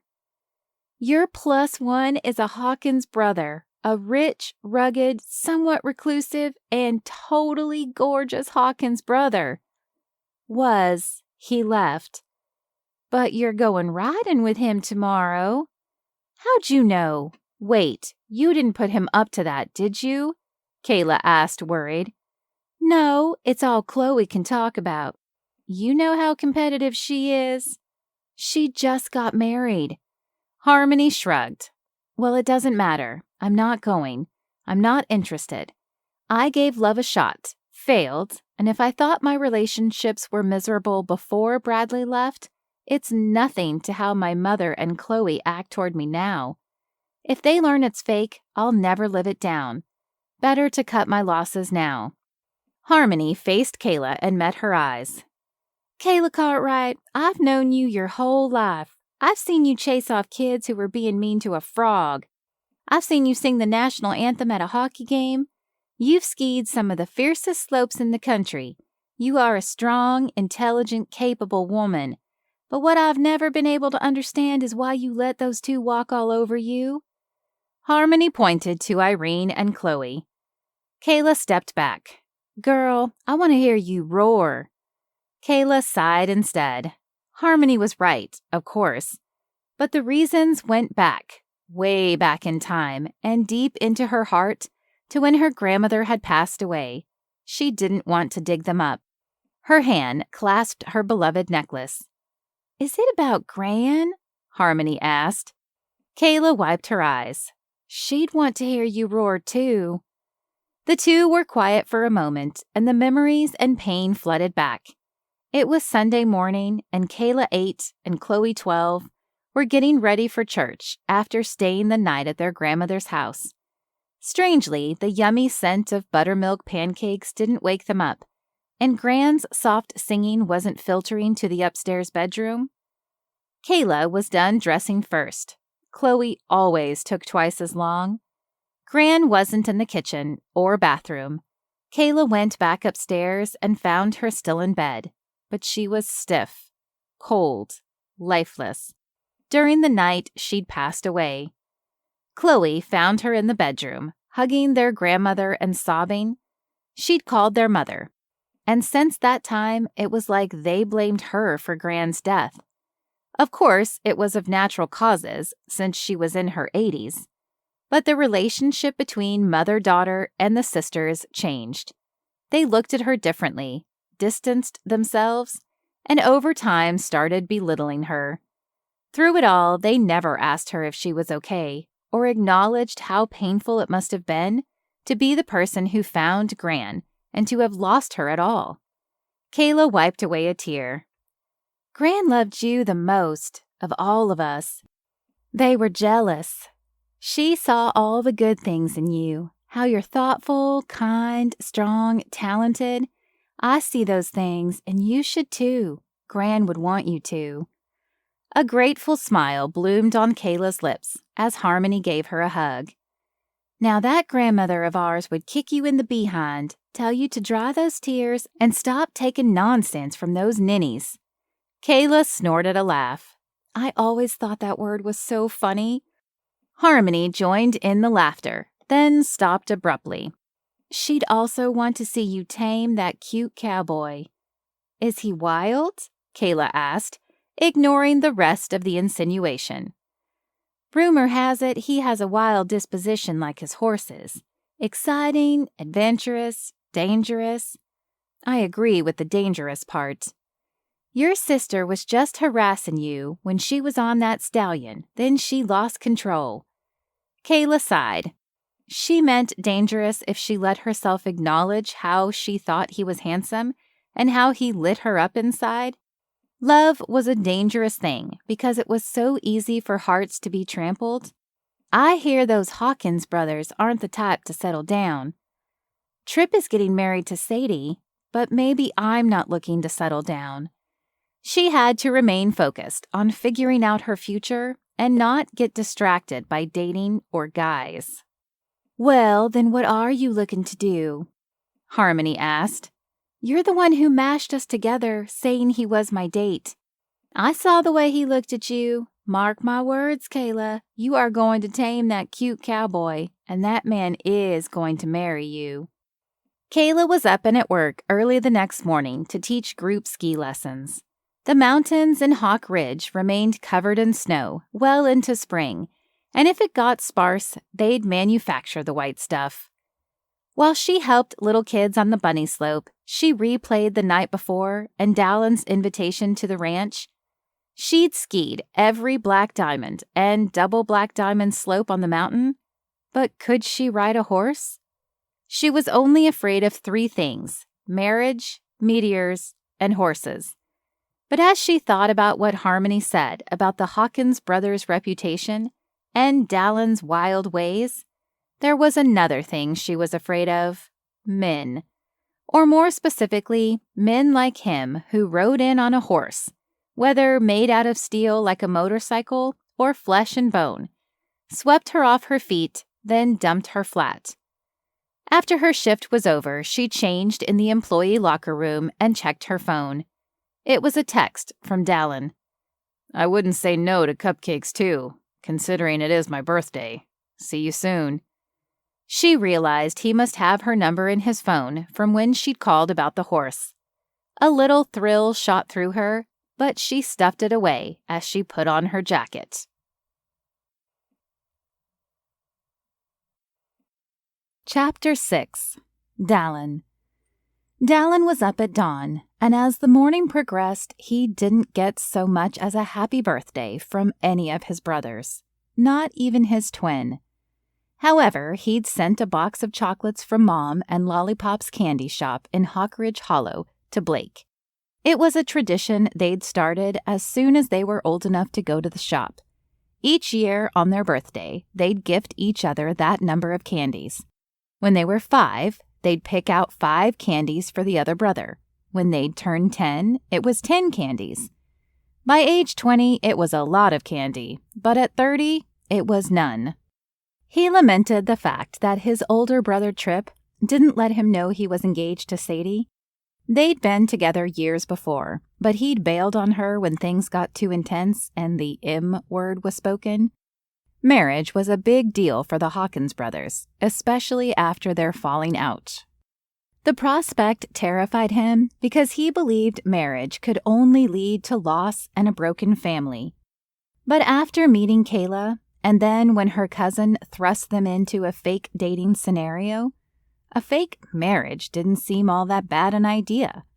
He could marry her and help his brother out. Despite their falling out, he didn't want Tripp to shoulder the responsibility of the corporation alone. Not only that, but it would grant him the ability to make the big changes he and his father had envisioned someday for the ranch. He mended a slat in the perimeter fence when an SUV blew up dust as it thundered down the long and winding road leading to the ranch. He narrowed his eyes against the glare of the sun, hoping Kayla was behind the wheel. When the driver braked, Chloe rolled down her window.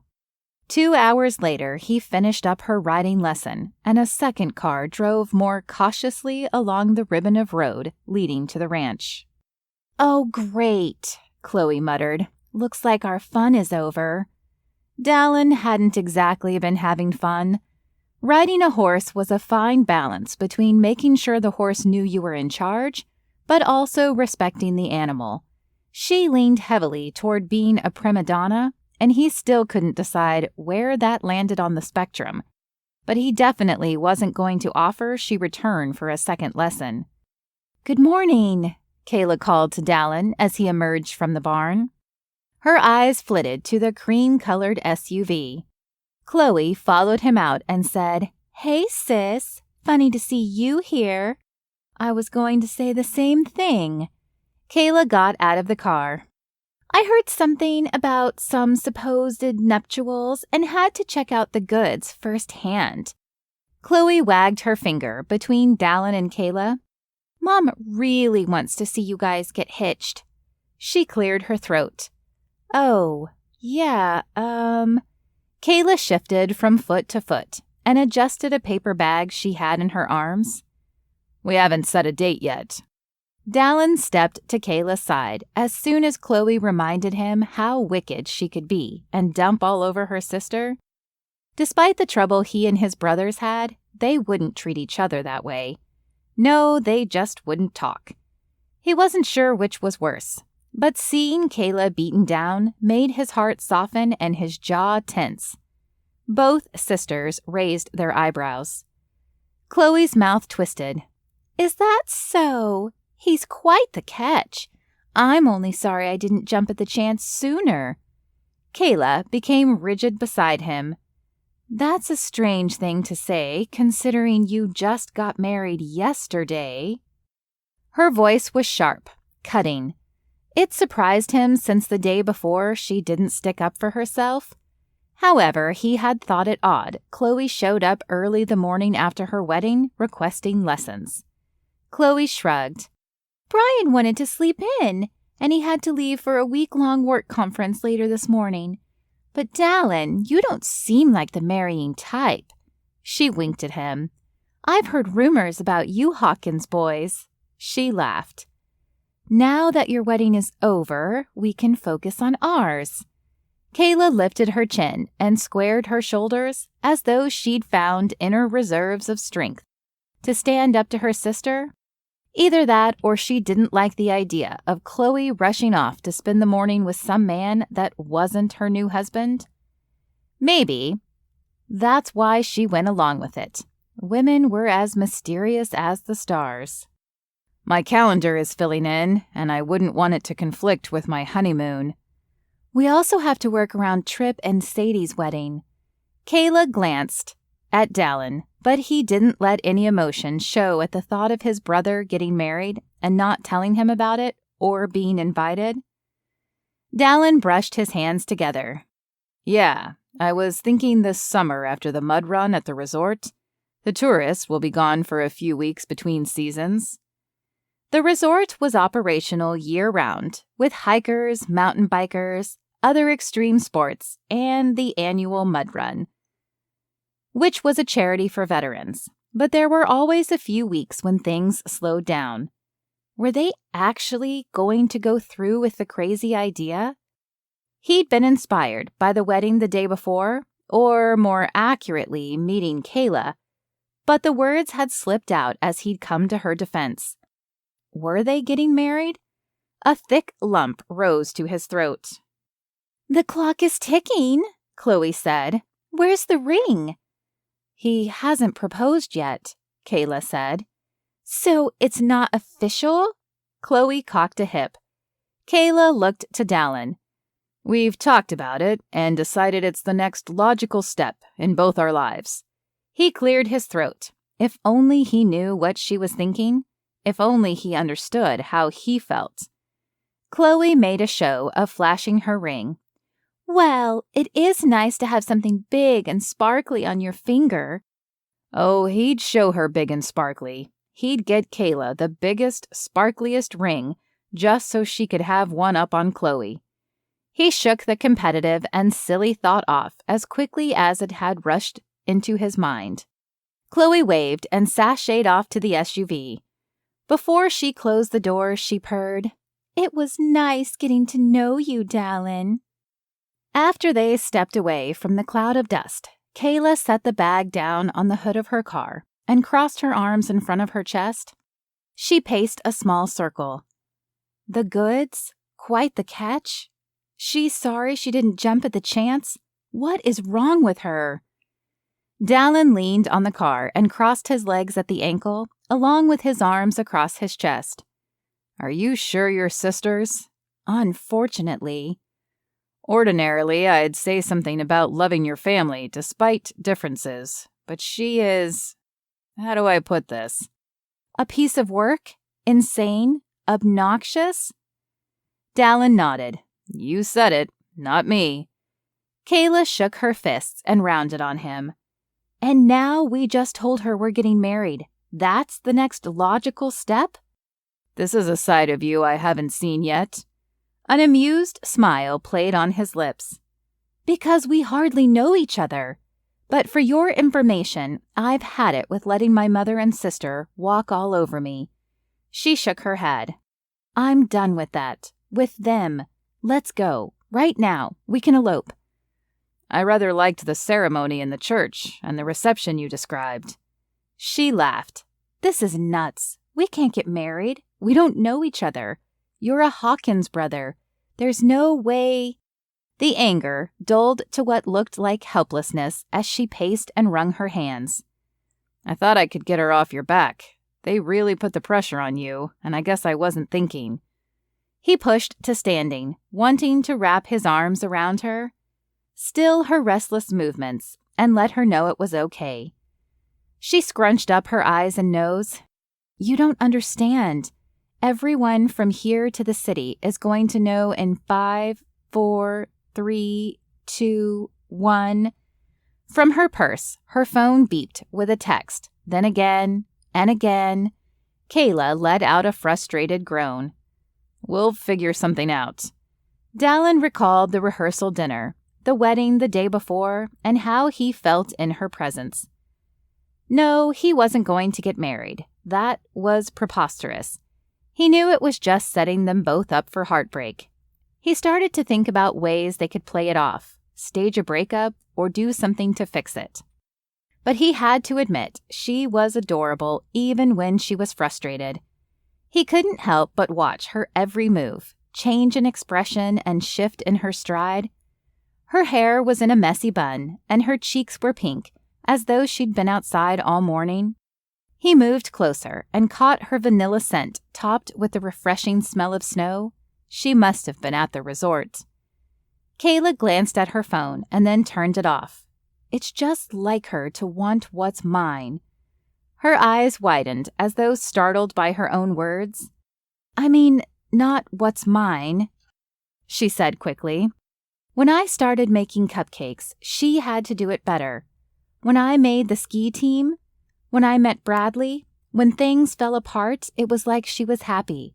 It gave her the opportunity to best me. But then I just gave up. It became so exhausting. It's like as soon as I have something… Kayla groaned, once more stricken by the implication in her words. You know what I mean. He did know what she meant, but also didn't mind the idea of being hers, at least for the afternoon. I know a thing or two about being on the wrong end of a split. If we're talking about exes, I'd gotten serious with a woman named Stephanie a few years back.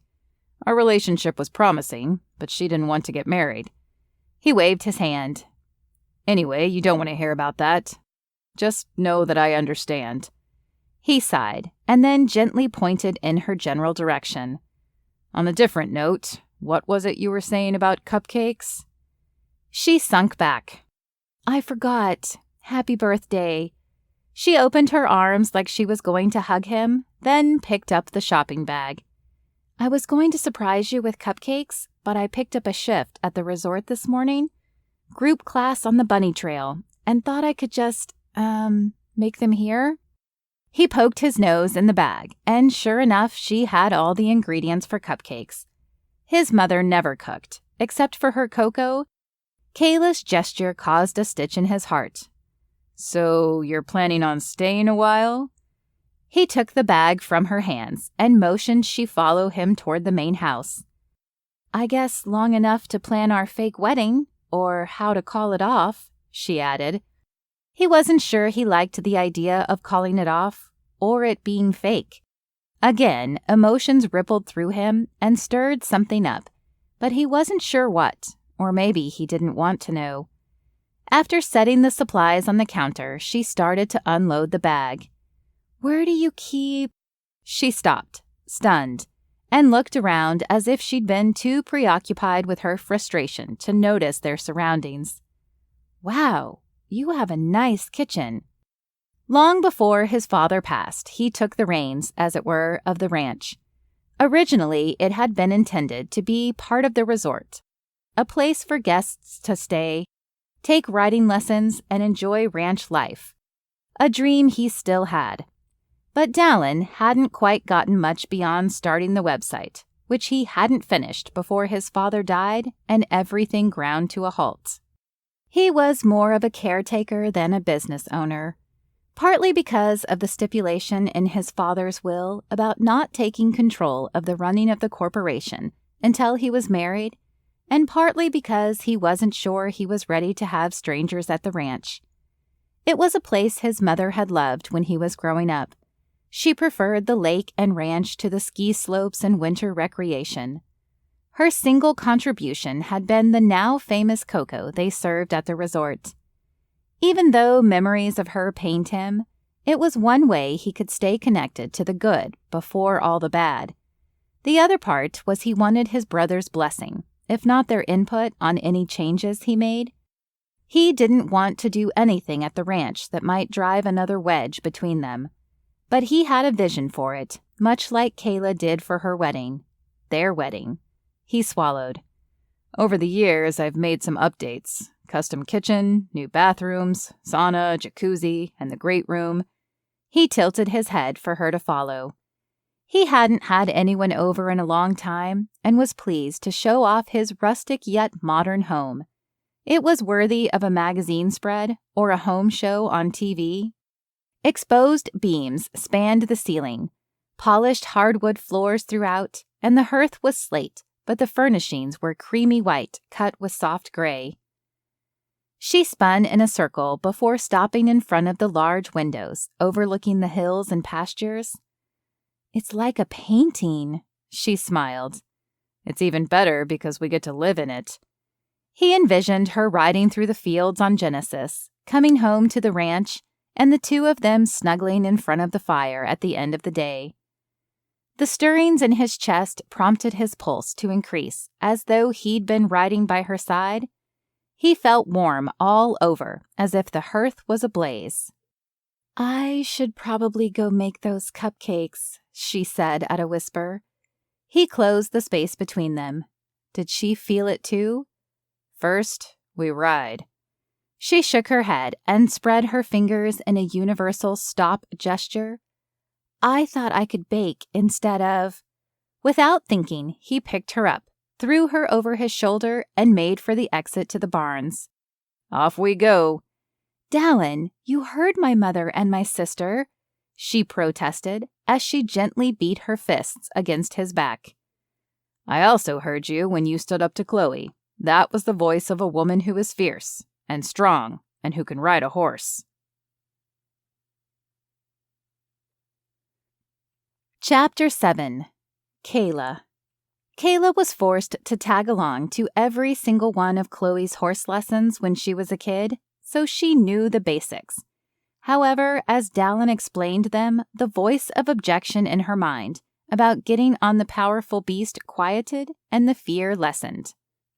Was it because she'd found her own voice and stood up to Chloe after she showed her true colors? A person who'd consider betraying her husband, if only to compete with her sister? Was it because Dallen brought something out in her, a primal, strong woman who could roar if she wanted to? Or was it the way he made her feel, like there was a possibility for her future, even if it started as a fake date and became a fake marriage? No, because no matter how it had started, she knew how it would end. In disaster, sadness, and heartache. Experience had been a cruel teacher. But that wouldn't stop her from enjoying the moment, or rather the scenery, specifically the cute cowboy. As Dallen fastened the saddle on Genesis's back, she couldn't help but admire the way his t-shirt hugged the cut muscles in his arms, how he moved with confidence and masculinity, and the way the private smile on his lips made her wonder what he was thinking. "All right, up you go," he said. "Do we really have to do this?" She tried to get out of it one last time. He turned his head, and when his eyes landed on her, she warmed all over. "You wouldn't deny the birthday boy, would you?" "I brought ingredients to make cupcakes to celebrate your birthday. Isn't that enough?" The plea was futile, because she knew he'd get her on that horse. In fact, since they'd met, he'd challenged her to push past her comfort zone. First, to warm him up at the cafe by joking. He was all prickly and mean, and she wasn't ordinarily that friendly with strangers, though it did help that he was outrageously handsome. Then, when he left her the cupcake top, he challenged her to forgive him for being such a jerk. At the rehearsal dinner, there was the challenge of the idea that someone like him could be her fake date. She knew she wasn't bad-looking, but not a single guy had so much as looked her way since Bradley had left her for the girl from the hot dog stand, as far as she knew, and certainly not a man as strikingly good-looking as Dallen. Then again, she didn't exactly want guys to look at her since she'd sworn them off, but Dallen challenged her to look at the image she had of herself. Then, just that morning, he challenged her ideas of marriage. She wanted to marry and had thought about every detail, but after her relationship with Bradley imploded, part of her didn't believe it would ever happen. Maybe she was wrong. Perhaps it could happen even if it was fake. Just minutes earlier, with one look, and by tossing her over his shoulder like a sack of grain, Dallen challenged her to overcome her fear of horses. "You ready?" he asked. She muttered, "Hopefully we'll ride off into the wild blue yonder. No one will ever hear from me again, and I can avoid fake weddings, real ones, and the sudden mess I found myself in." "Come on, it's not that bad. I can tell them it was a joke," Dallen said as he tightened the reins. "No, you saw how they are. I'm the joke. The family joke." He shook his head. "What about your brother?" His voice was measured, careful. She inhaled. "No, I'm not a joke to him, but he also had the sense not to stick around. I miss him terribly, though." "Yeah, I know the feeling." A quiet understanding passed between them. They both had family difficulties. He'd seen hers, and although she didn't know what had happened between him and his brothers, his pain was visible in the way his forehead furrowed and from the sudden tension across his shoulders whenever it came up in conversation. "We can talk about it if you want," she offered. He smirked. "That's sweet of you, but you're not getting out of this." "That's not why." He shook his head, but his eyes crinkled, and he teased her with a hint of a smile that just barely revealed his dimple. She exhaled the last bits of resistance as Dallen held out one of his large hands to boost her up. She gave in. Her hand fit delicately inside his, sending warmth and something more shooting through her. Kayla's mind fogged over at the feeling of his touch, and his low drawl as he instructed her on how to mount the horse. Once more he challenged her, however. It was to remember her left and right hands, her center of gravity, and her right foot and left as she struggled to get in the saddle. She wobbled, and he laughed. Her foot tangled in the stirrup, and he chortled. She clutched Genesis's mane for dear life once she was on top, and his expression softened. He challenged her all right, only this time it was to think straight. "Are you sure you've never done this before? You're a natural." The laughter remained in his voice. "And adorable," he mumbled. Or maybe he said abysmal. She wasn't sure. "Embrace it. Don't overthink it." "Easy for you to say," she retorted, as he vaulted on to a bay Clydesdale who kept stealing glances at Genesis. "Eyes up, Jasper," he said to his horse. Dallen was a patient teacher as he instructed Kayla, and soon they moved at a gentle pace toward the fields. "Thank you, Genesis," she whispered.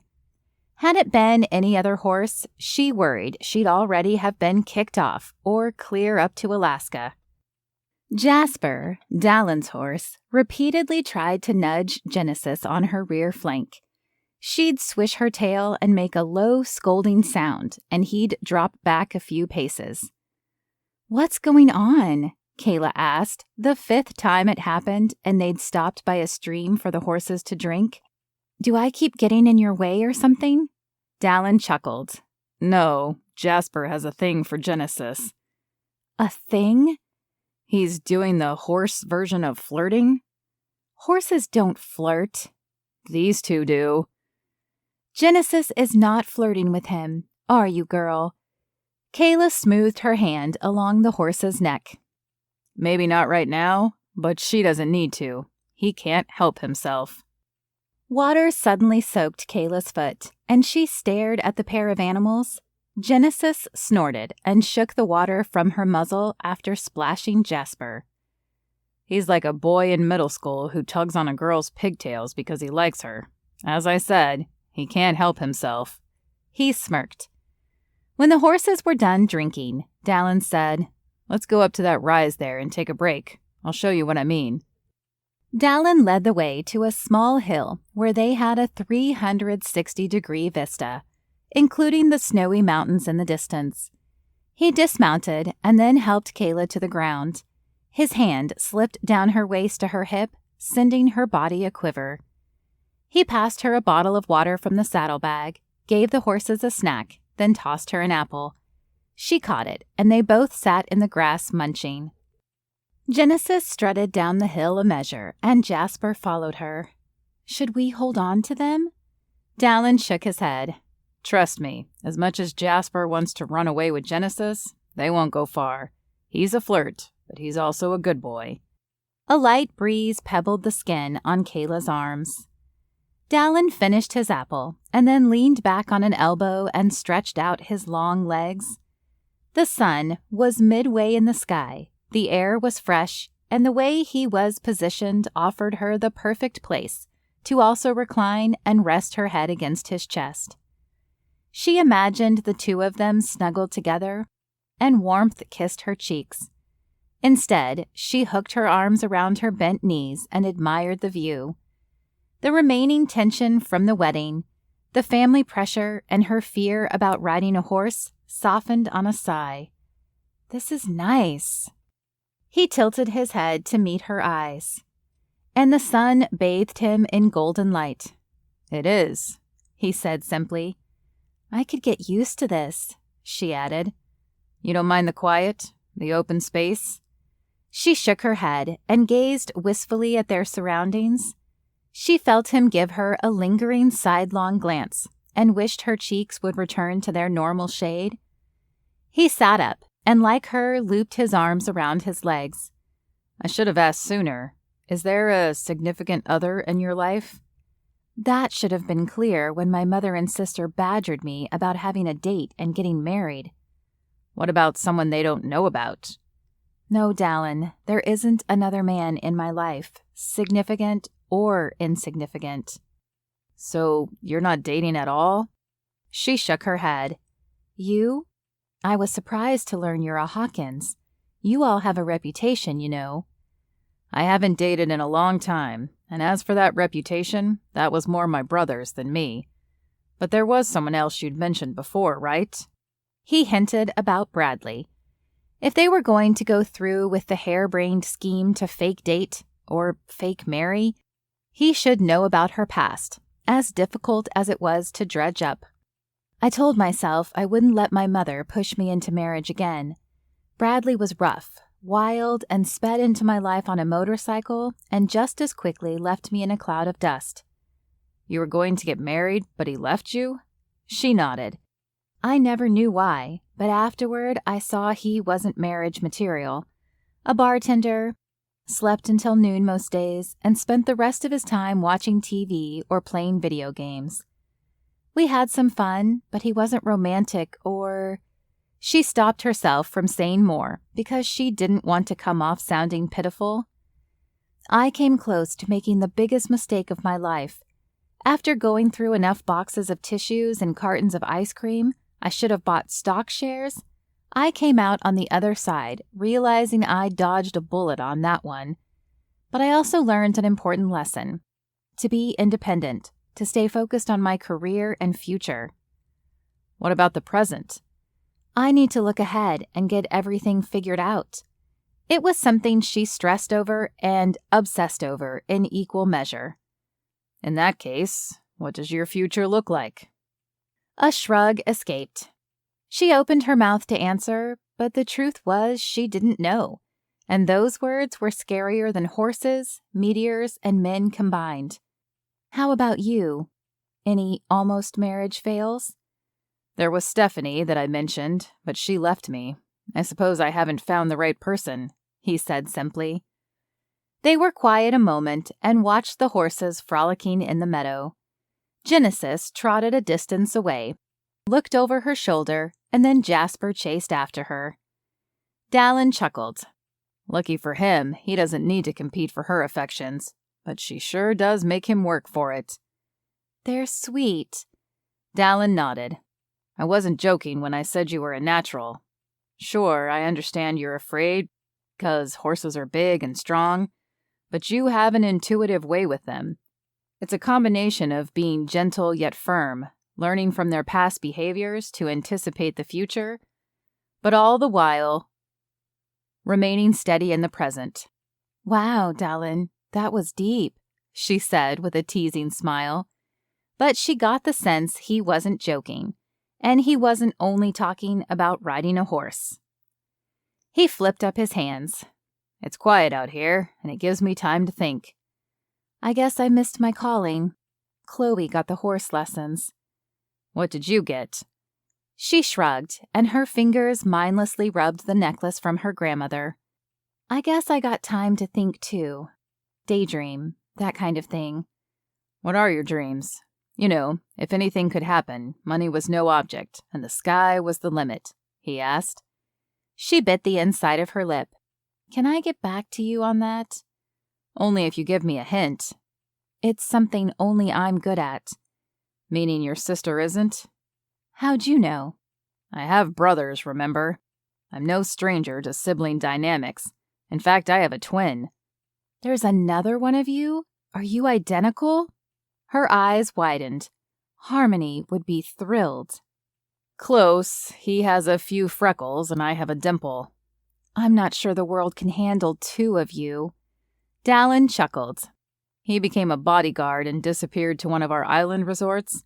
I haven't seen him in almost 3 years. He sent a postcard once. As bitter as their relationship was, Kayla couldn't imagine not seeing her sister for so long.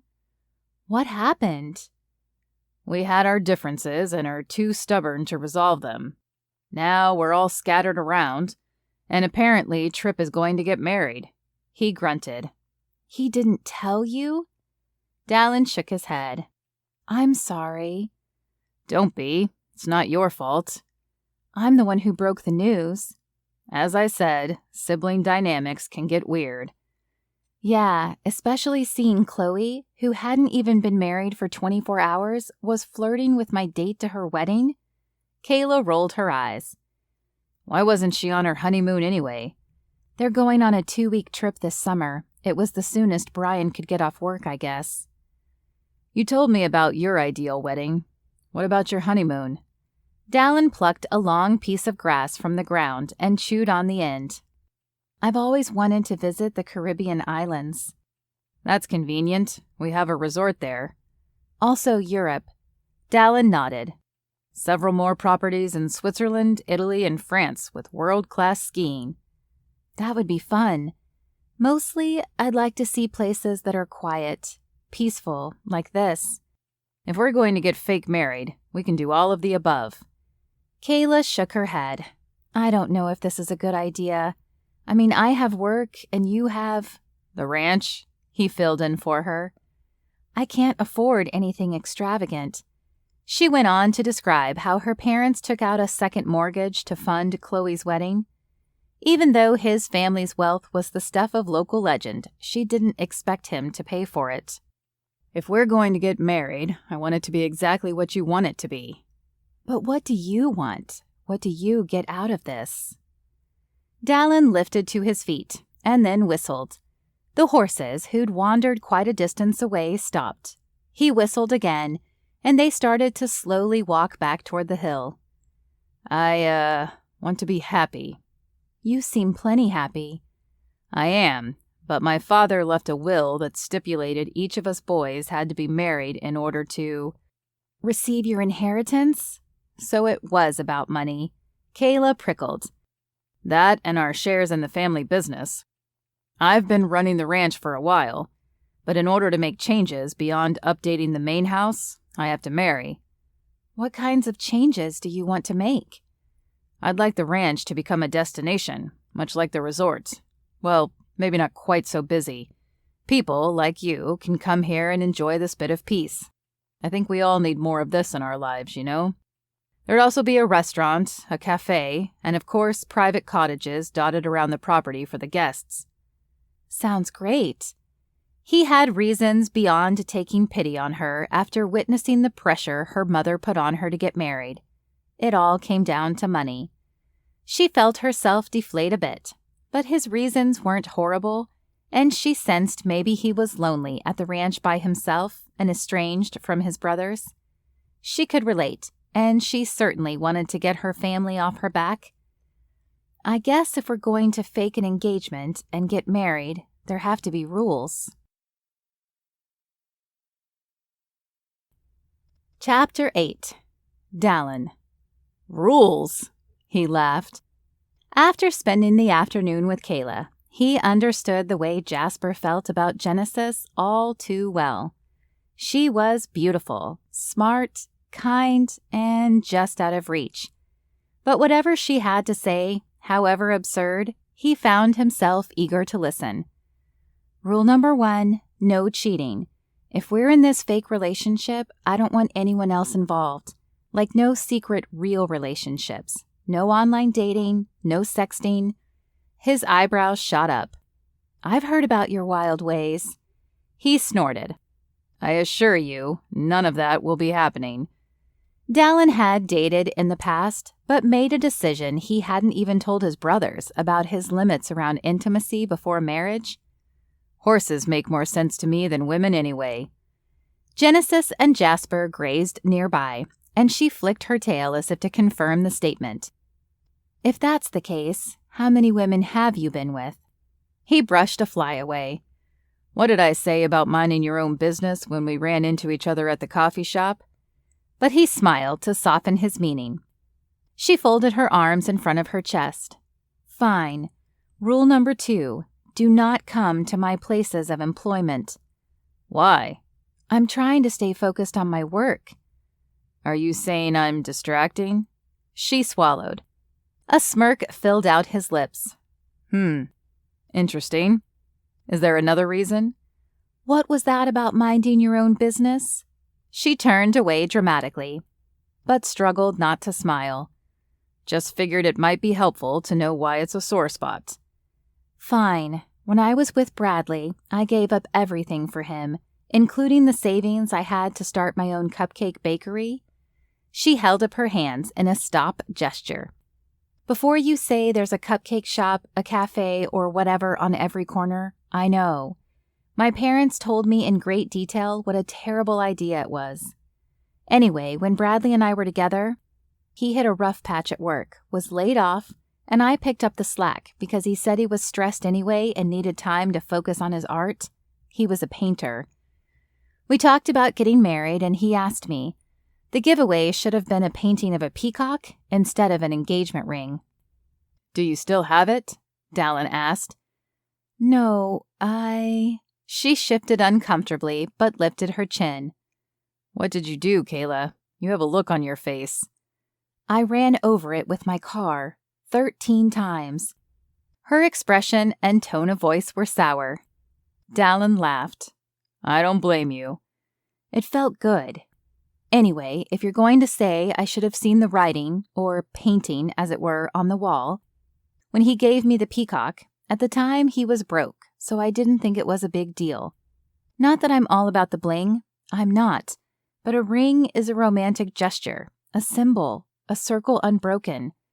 Well, I found out how easy it is to break a piece of canvas stretched across a wooden frame. So there you have it. She gazed into the distance. He sounds like a loser, but you're not. Dallen pinched Kayla's chin between his thumb and finger, guiding her gaze to meet his. You told me not to judge you about the cupcake shop, then the relationship that went bad. I didn't, and I wouldn't. Yeah, well, my family sure had something to say about it all. Forget about that. Forget about him. I have. Good. I run a ranch, so I don't have time to waste hanging out on the slopes or at the Hawk and Whistle for hours. Rule number 2? No problem. The third rule... She paused, as though in thought. Do we really need 3? Absolutely. Here it is. I'd like you to bring me hot cocoa from the lodge every morning. Dallen involuntarily flinched. The famous hot cocoa was his mother's recipe, and something he didn't touch. However, if it meant keeping Kayla happy during their courtship, he would. In fact, he imagined himself bringing her a cup of hot chocolate every morning when she woke up in their bed, in the main house at the ranch. She probably looked adorable with bedhead and sleepy eyes. Deal? She asked, pulling him from the thought. If you get those rules, I get to pick 3 also. 1, she countered. Only 1? Fine. I want a slice of bannock bread every night. Good thing I know where to get it. Speaking of that, I'm getting hungry. We should probably head back. They saddled up on the horses, and by the time the ranch came into view, twilight cast the hills in dusky lavender light. Clouds had rolled in, threatening rain.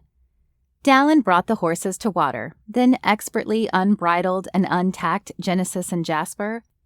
Kayla watched, then said, "Is there anything I can do to help?" Sure, you can groom Genesis. He passed her a bucket filled with supplies and stood behind her to guide her through the process. Her hair smelled like the fields and her skin like vanilla, a scent that made him weak in the knees. He took her hand in his to demonstrate the correct amount of pressure to apply and motions to perform with the comb. As the day had passed, she'd grown more comfortable with Genesis. It was like the horse and experience had infused her with renewed confidence. Even though she'd gotten the hang of it, Dallen kept his hand on hers. It was as though they were glued together. Stroking the horse's flank as one. She was warm from the ride, even though the outdoor temperature had dropped with the setting sun. He enjoyed being close to her and imagined they'd fit perfectly together if he had the courage to take her in his arms. They finished up, and Dallen patted Genesis' flank at the same time Kayla turned around, probably to get the other brush, but she was caged between his arm and the wall. They did an awkward dance to get out of each other's way, then their eyes met. His breath caught in his chest. All day, he'd kept to her periphery, afraid to go too far, too deep, but when his eyes met hers, he could no longer avoid his feelings, a mixture of fear and desire. There was no glancing away, no turning back. It was like he'd been searching for something, someone, and had found it. He didn't know whether to lean in and kiss her, sealing the moment between them, or slow things down and try to think things through. But that's what he'd been doing most of his life. In fact, his brothers told him he thought about things too much. He'd certainly had plenty of time on the ranch to get lost in his mind.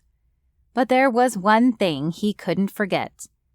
He stepped back and let out his held breath, but the tension didn't leave his shoulders or neck. He gave Jasper a knowing look. He'd said he understood horses better than women, but what he'd really meant was he understood horses better than people, himself and his feelings included. It was getting too intense, too confusing. Dallen talked Kayla through the rest of the grooming process, while he did the same for Jasper. After a few minutes, Genesis let out a contented sigh as Kayla brushed her. She had a gentle way with the animals, and he admired that about her. She reminded him of her brother in a way. Kind, but also fierce when she wanted to be, like when she mentioned running over the peacock painting. He struggled not to think about his growing attraction, considering he was friends with Chuck, her brother. Nonetheless, as she stroked Genesis with the curry comb, he couldn't help admire her curves and muscles. She was feminine, yet strong, capable. Her hair was done up in a ponytail, but he imagined it down, cascading over her shoulders like at the wedding.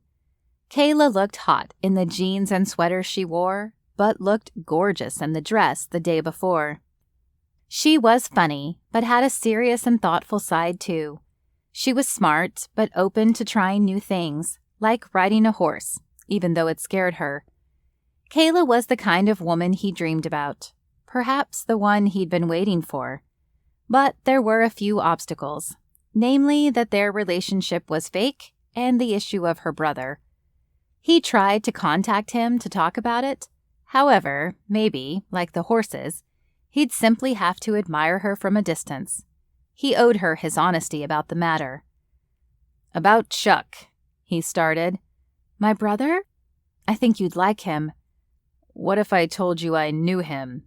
"Wait, what? How's that?"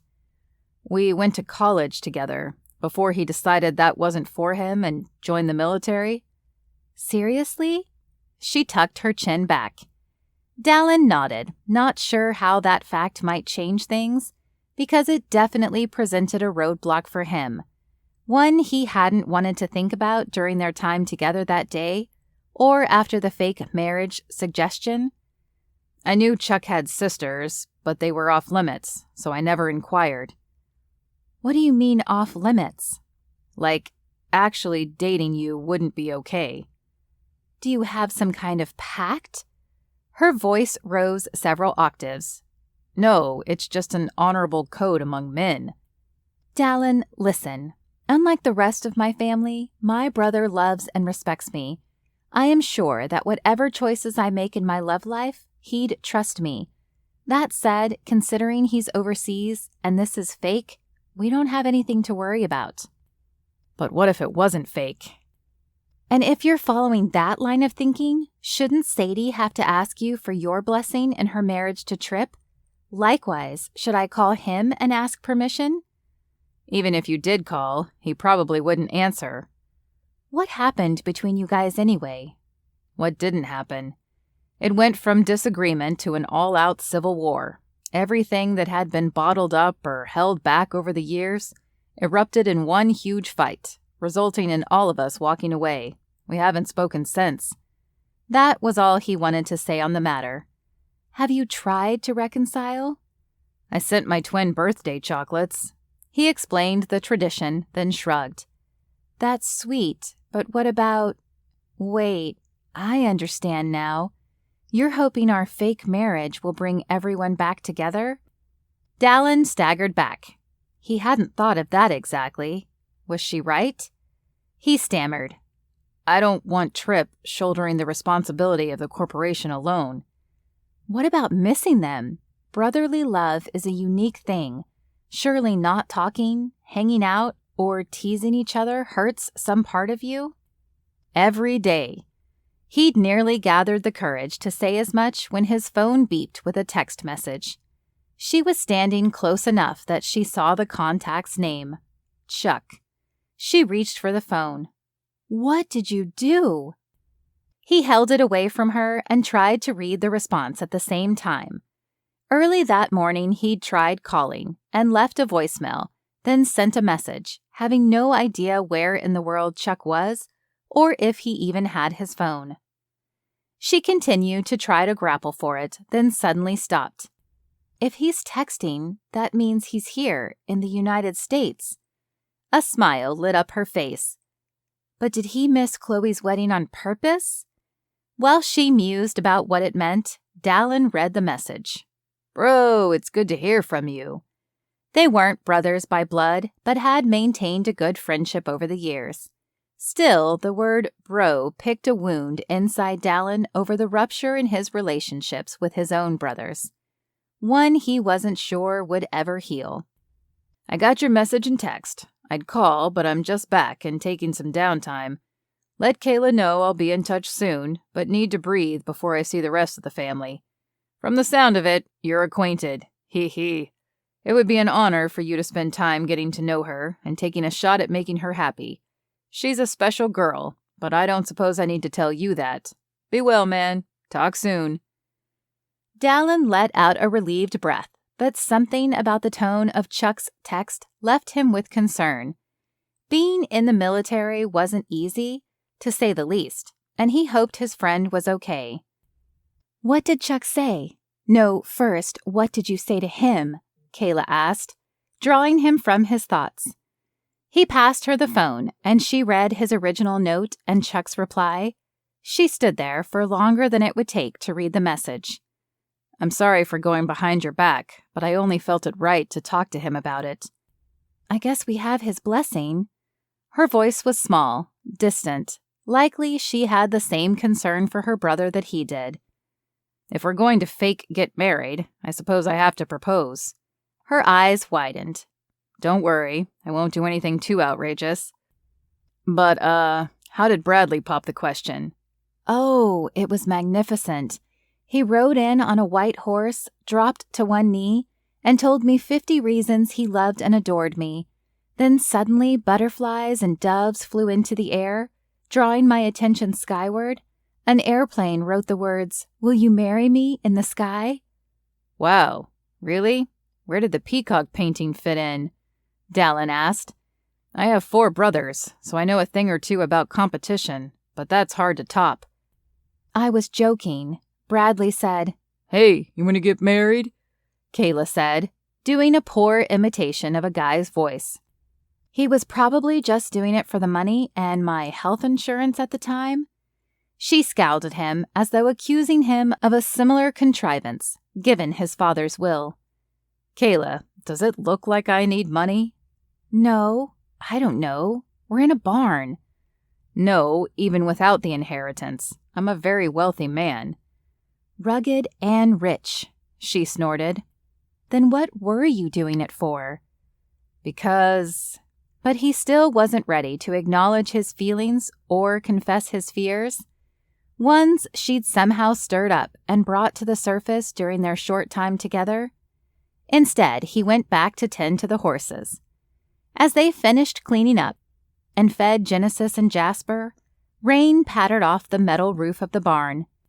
I should get going, Kayla said.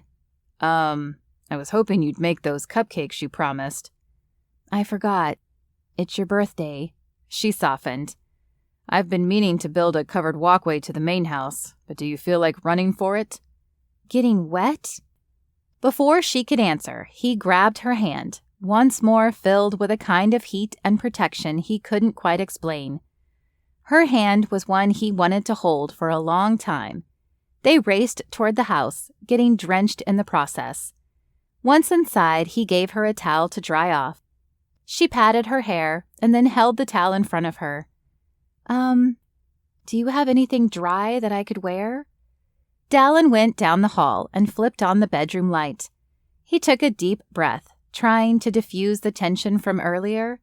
It was all happening so fast, and he wasn't sure what was real or what was fake.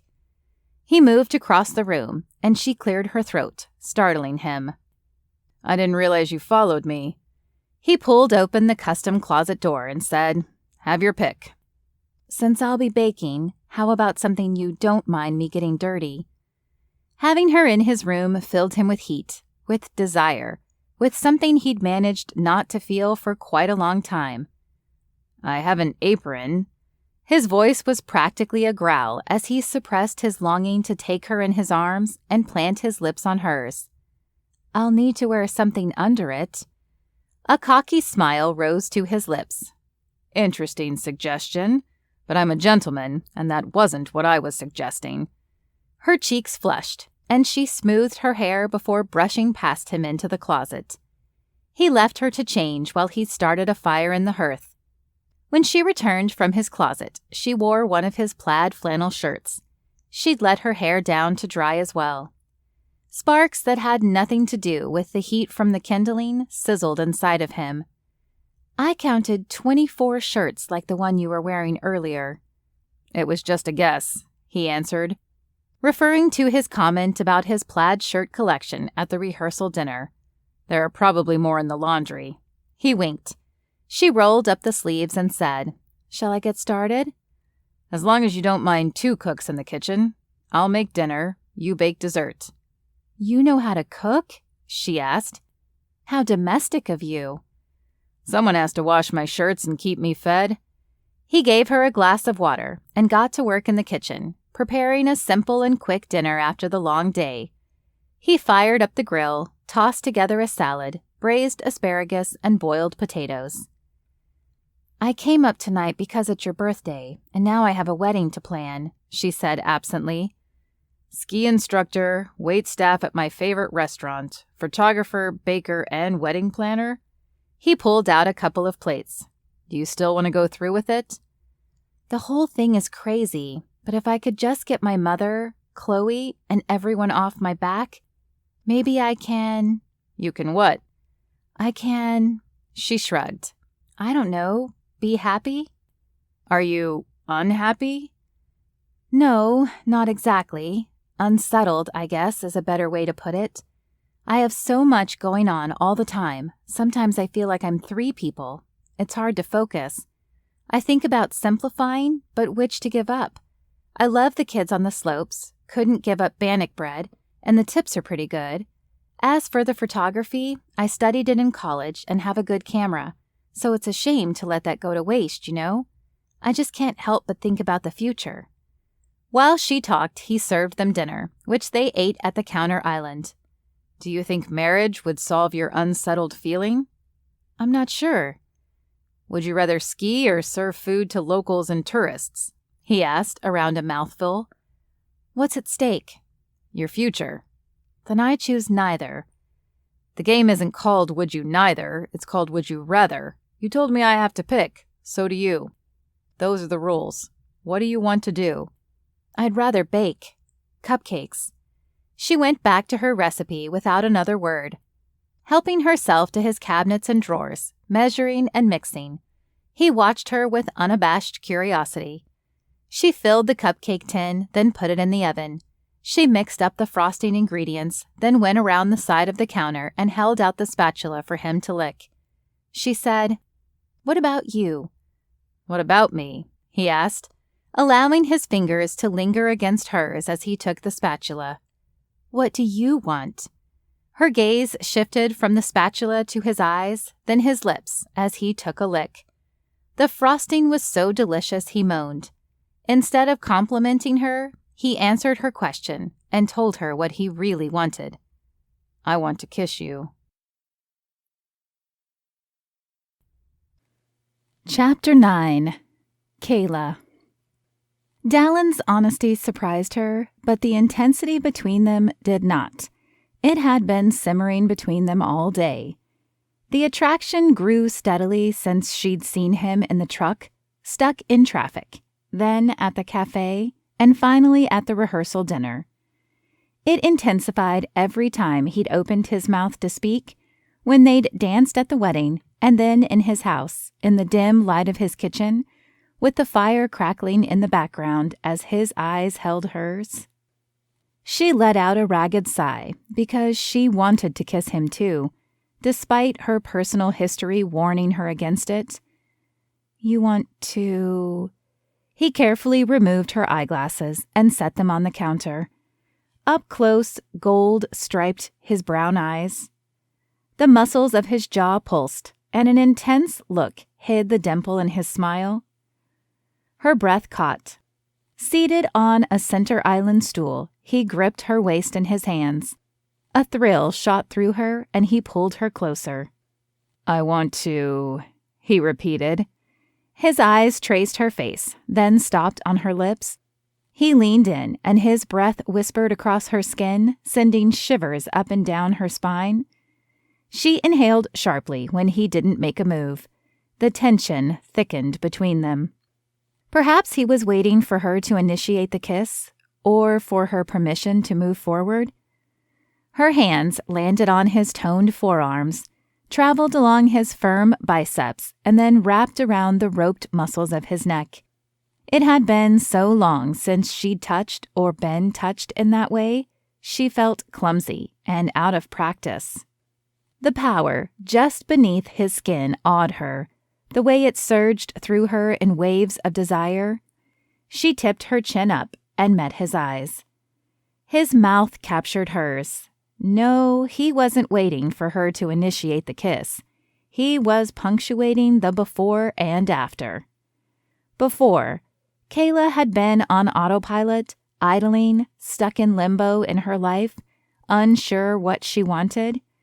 After, she wanted Dallen, completely, irrevocably. The second his lips met hers, the world tipped on its axis. It flipped over. Life as she knew it changed forever. There was no before. All she'd ever know was after. Never had she felt the bold vibrancy of desire as she did within herself or coming from him.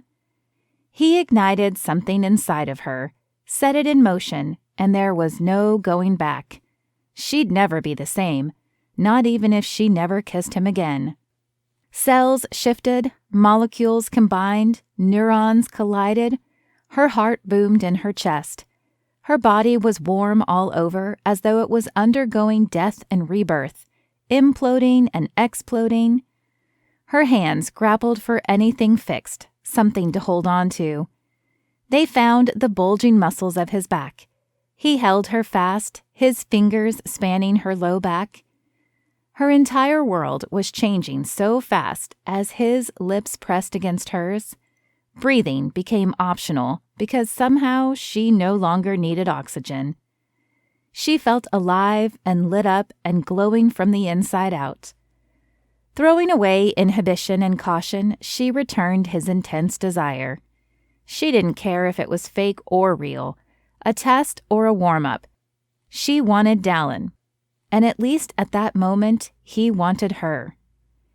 His hands gripped her back, pressing her closer as if that were possible. But when the kiss deepened, she realized they were just at the surface. That was just the beginning, and they still had distances to go, places to explore, and treasures to discover. Kayla ignored the nagging voice, the doubt and the fears in the back of her mind. The past and future didn't matter. Without her glasses, everything in the room was blurry, except for him, and right then that was all she needed.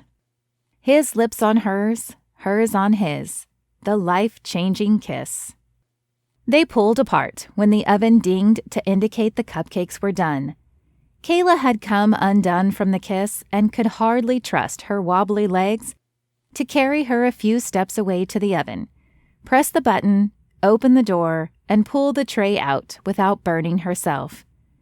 She moved slowly, deliberately, trying to catch her breath. After setting the cupcakes on the counter to cool, he took her hand and led her to the sofa in front of the roaring fire. She sat on the cushion and curled her legs toward her chest, not sure she could remember how to speak or carry on a conversation.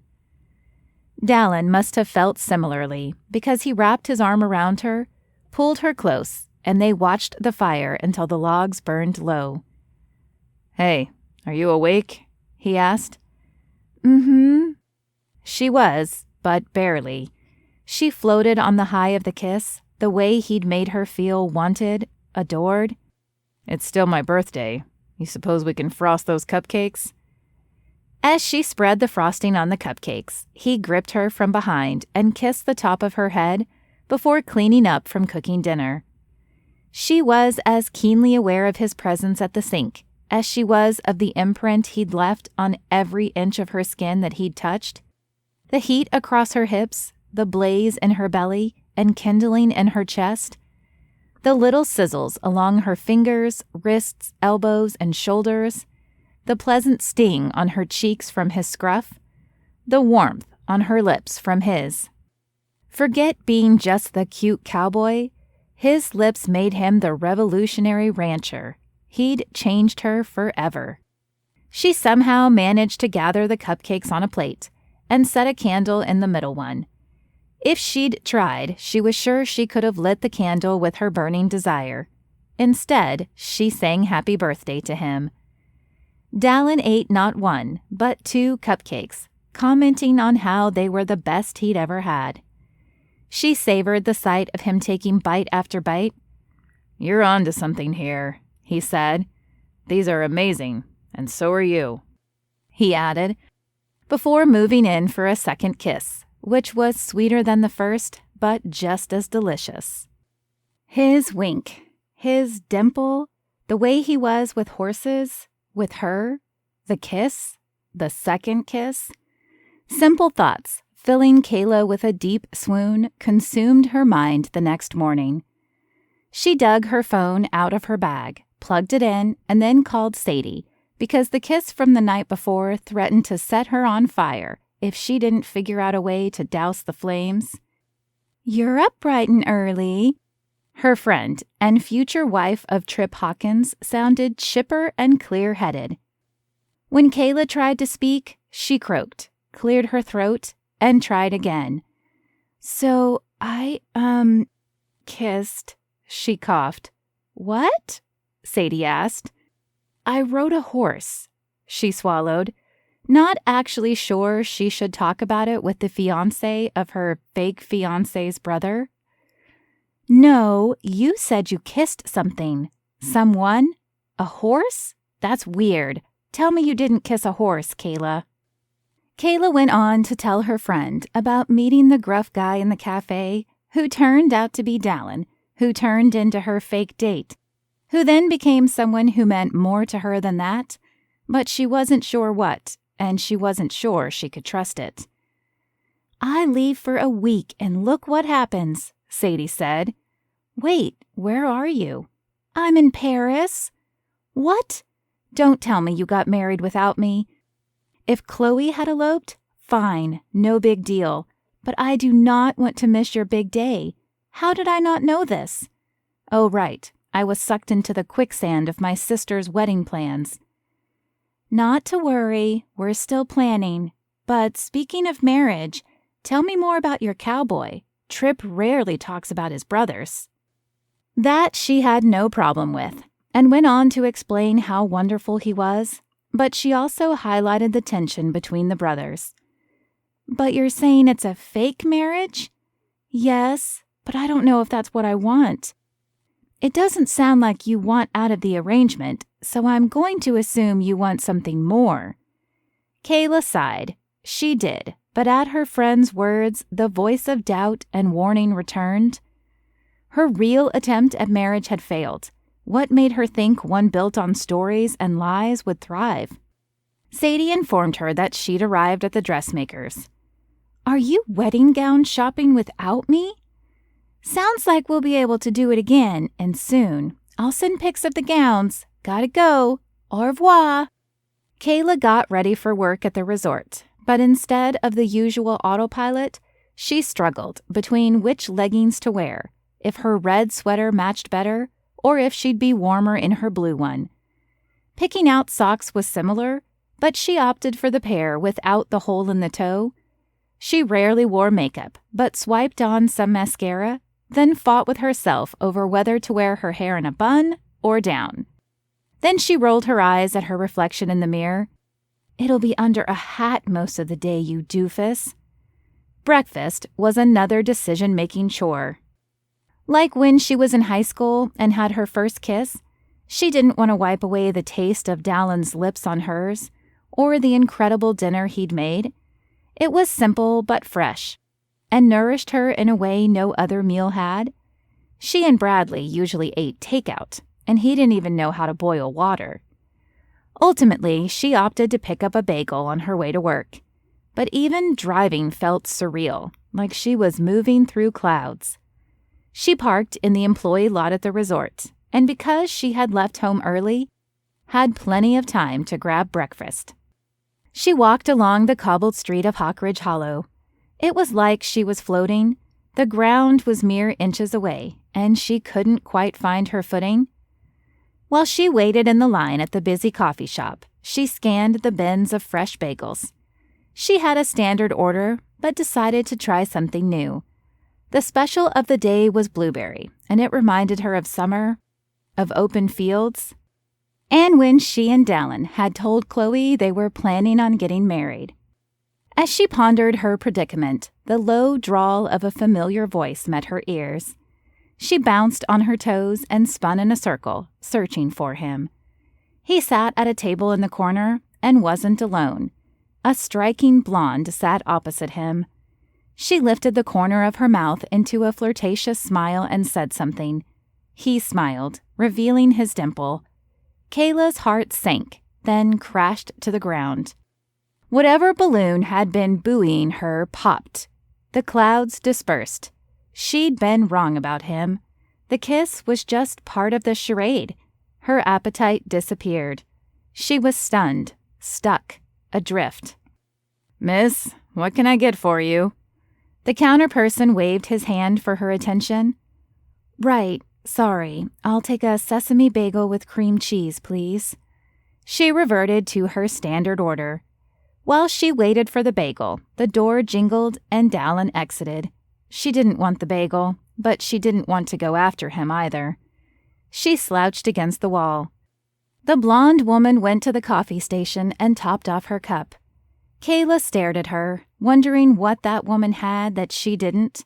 Height, grace, confidence, everything Chloe and her mother had taken from her. But she'd stood up to her sister, and she could do the same right then. "Excuse me," she said, "the man you were just with." The blonde woman raised a severe eyebrow. "Dallen Hawkins, are you—" She could hardly utter the words. "Dating him? Together? What's it to you?" Kayla drew a deep breath. "I'm Kayla Cartwright, and—" The woman's mouth fell open. "Of course you are! I can't believe I didn't recognize you. Why didn't you come over?" she asked rapid fire. "What do you mean, of course I am? Why would you be able to recognize me and—" "He didn't stop talking about you the entire time, describing you in great detail because he wanted me to— Never mind." Kayla's brow furrowed. "Hey, that's not fair. It's a secret, a surprise." Then she nodded, as though puzzling out the reason for Kayla's anger. "You thought we were—" She wagged her finger in the air. No, we're cousins. I'm Elizabeth, Lizzie." She held out her hand to shake. "He consulted me to figure out what he could do to soften up his rough edges." "He is gruff." A mixture of relief and curiosity swept through Kayla. Lizzie grunted. "You're telling me all those Hawkins boys are? I don't blame them, though.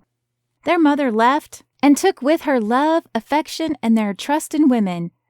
Kayla's eyes widened. Dallen hadn't revealed that detail about his past, but it made sense that he'd be extra cautious about getting involved in a relationship if the one he'd witnessed growing up fell apart. "Dallen wanted to do something special for you, and his big ideas were flowers and chocolates." "Well, it worked for Tripp." "What do you mean?"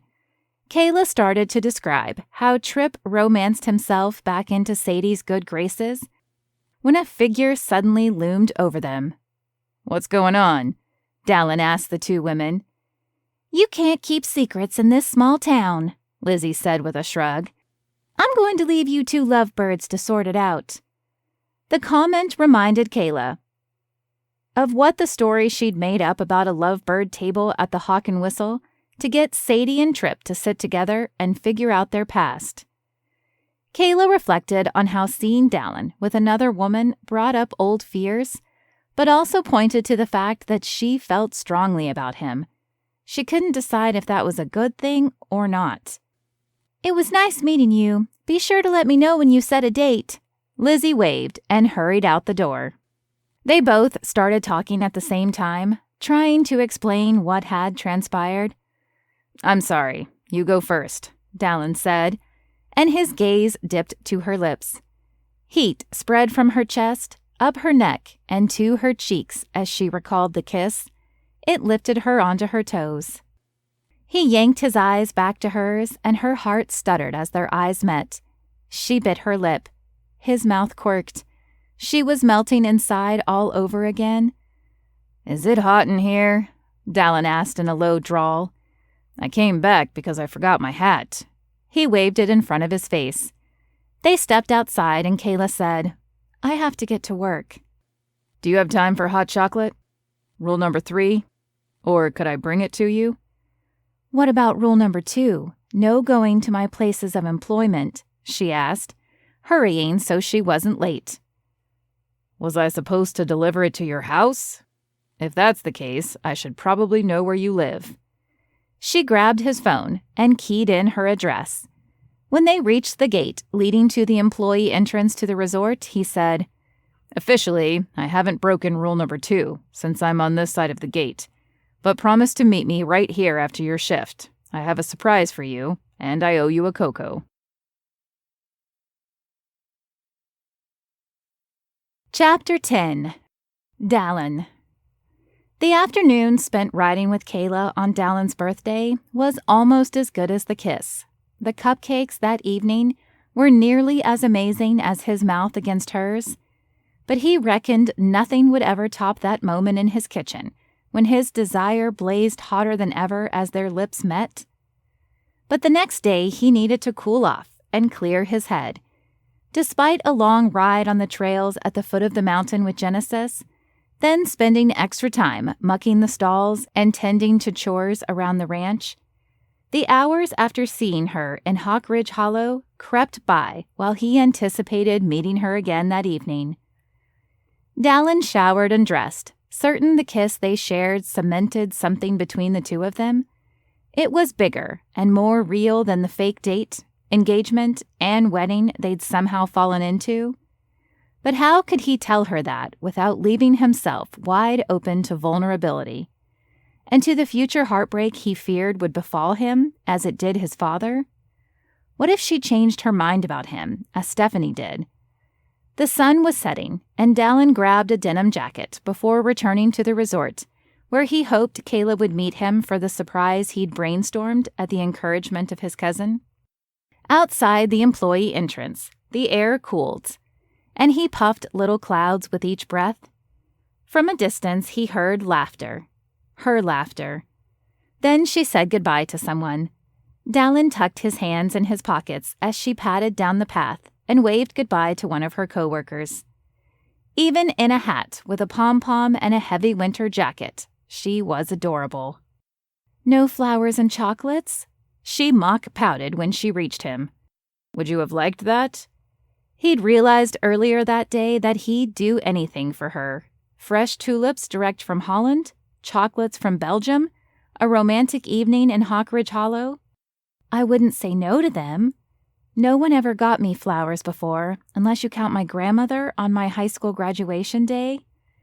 Kayla's hand automatically reached for her necklace. "Bradley always gobbled up all the chocolate my parents gifted us at Christmas." "Scoundrel," Dallen said with a laugh. "Good thing I came up with some alternatives for the meantime, but you can be sure to expect flowers and chocolate in the future." "At least you kept your word and didn't break rule number 2. Plan A was to break that rule. Then Plan B was to have Lizzie bring you a surprise earlier, but she talked me out of it. She was always my cousin in crime when we were kids. "Were you mischievous?" With 4 brothers and 4 times as many cousins? You bet. The memories of the good times he'd shared with his family as they walked down the familiar cobblestoned main street made his heart fill with a different kind of longing. The wrought iron street lamps glowed with little halos overhead. Kayla shivered, even though she had her ski jacket on. Dallen extended his hand. Even though the sun settled over the mountain peaks and the evening cooled, the heat radiating between them didn't decrease. "So what's Plan C?" Kayla asked. You could say it's a variation on flowers and chocolates. He held out a small pot containing an evergreen sapling. Flowers only last for a few days, but this tree represents everlasting love." "Love?"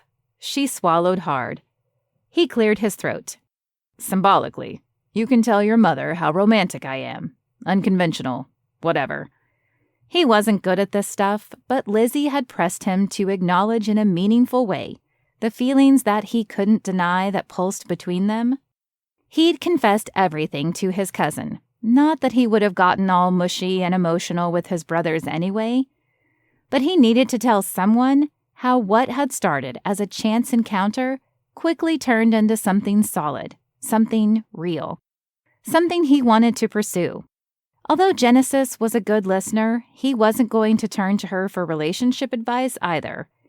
But he still wasn't sure if he was ready to risk his heart. Nonetheless, they stopped in front of a low stone building with fogged windows framed in wood. A curl of smoke came from the chimney to complete the quaint picturesqueness of Hawk Ridge Hollow. "It's adorable," she said, clutching the sapling in her hands. "Like you." "You think I'm adorable?" Dallen's lips lifted, and his dimple popped. "You're the princess of Adorable Land." "Then you get to be the prince."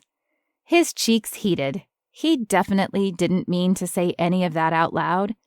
But the light was low, and the restaurant warm as they stepped inside, so he hoped she didn't notice. She inhaled. "It smells good, too." "The tree or the chocolate?" She pointed to the tree and then added, "But I smell chocolate and cheese." "All these years living here, and I've never been to this place. Little known fact, I've never had fondue." "That makes two of us." After they sat, she browsed the menu. "I don't think the hard part will be eating any of it, but deciding what to order is going to be tough. It all sounds so good." She read a few menu item descriptions out loud. His mouth watered.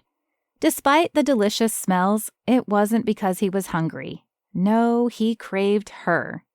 He watched the movements of her lips as she talked and desired nothing more than to kiss her again.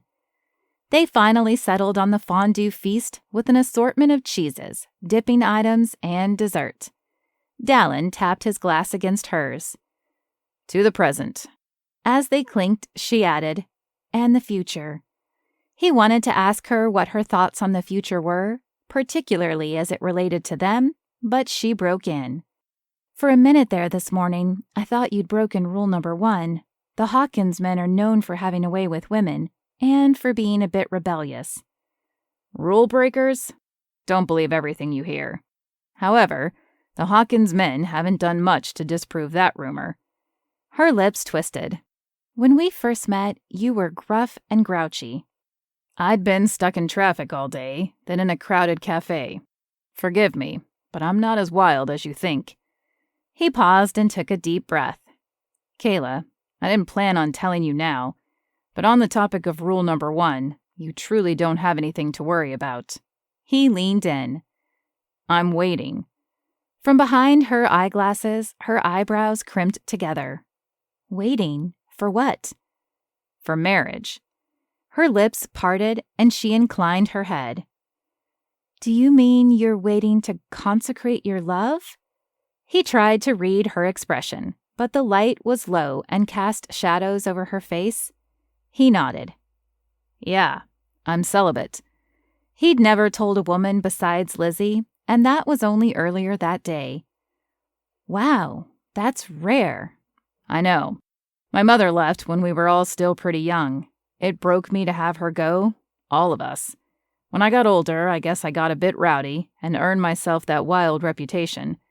Trust me, my twin was worse. But we all acted out in our own ways. I quickly realized I was looking for love where it wasn't. Then I met Stephanie. I thought she was the one.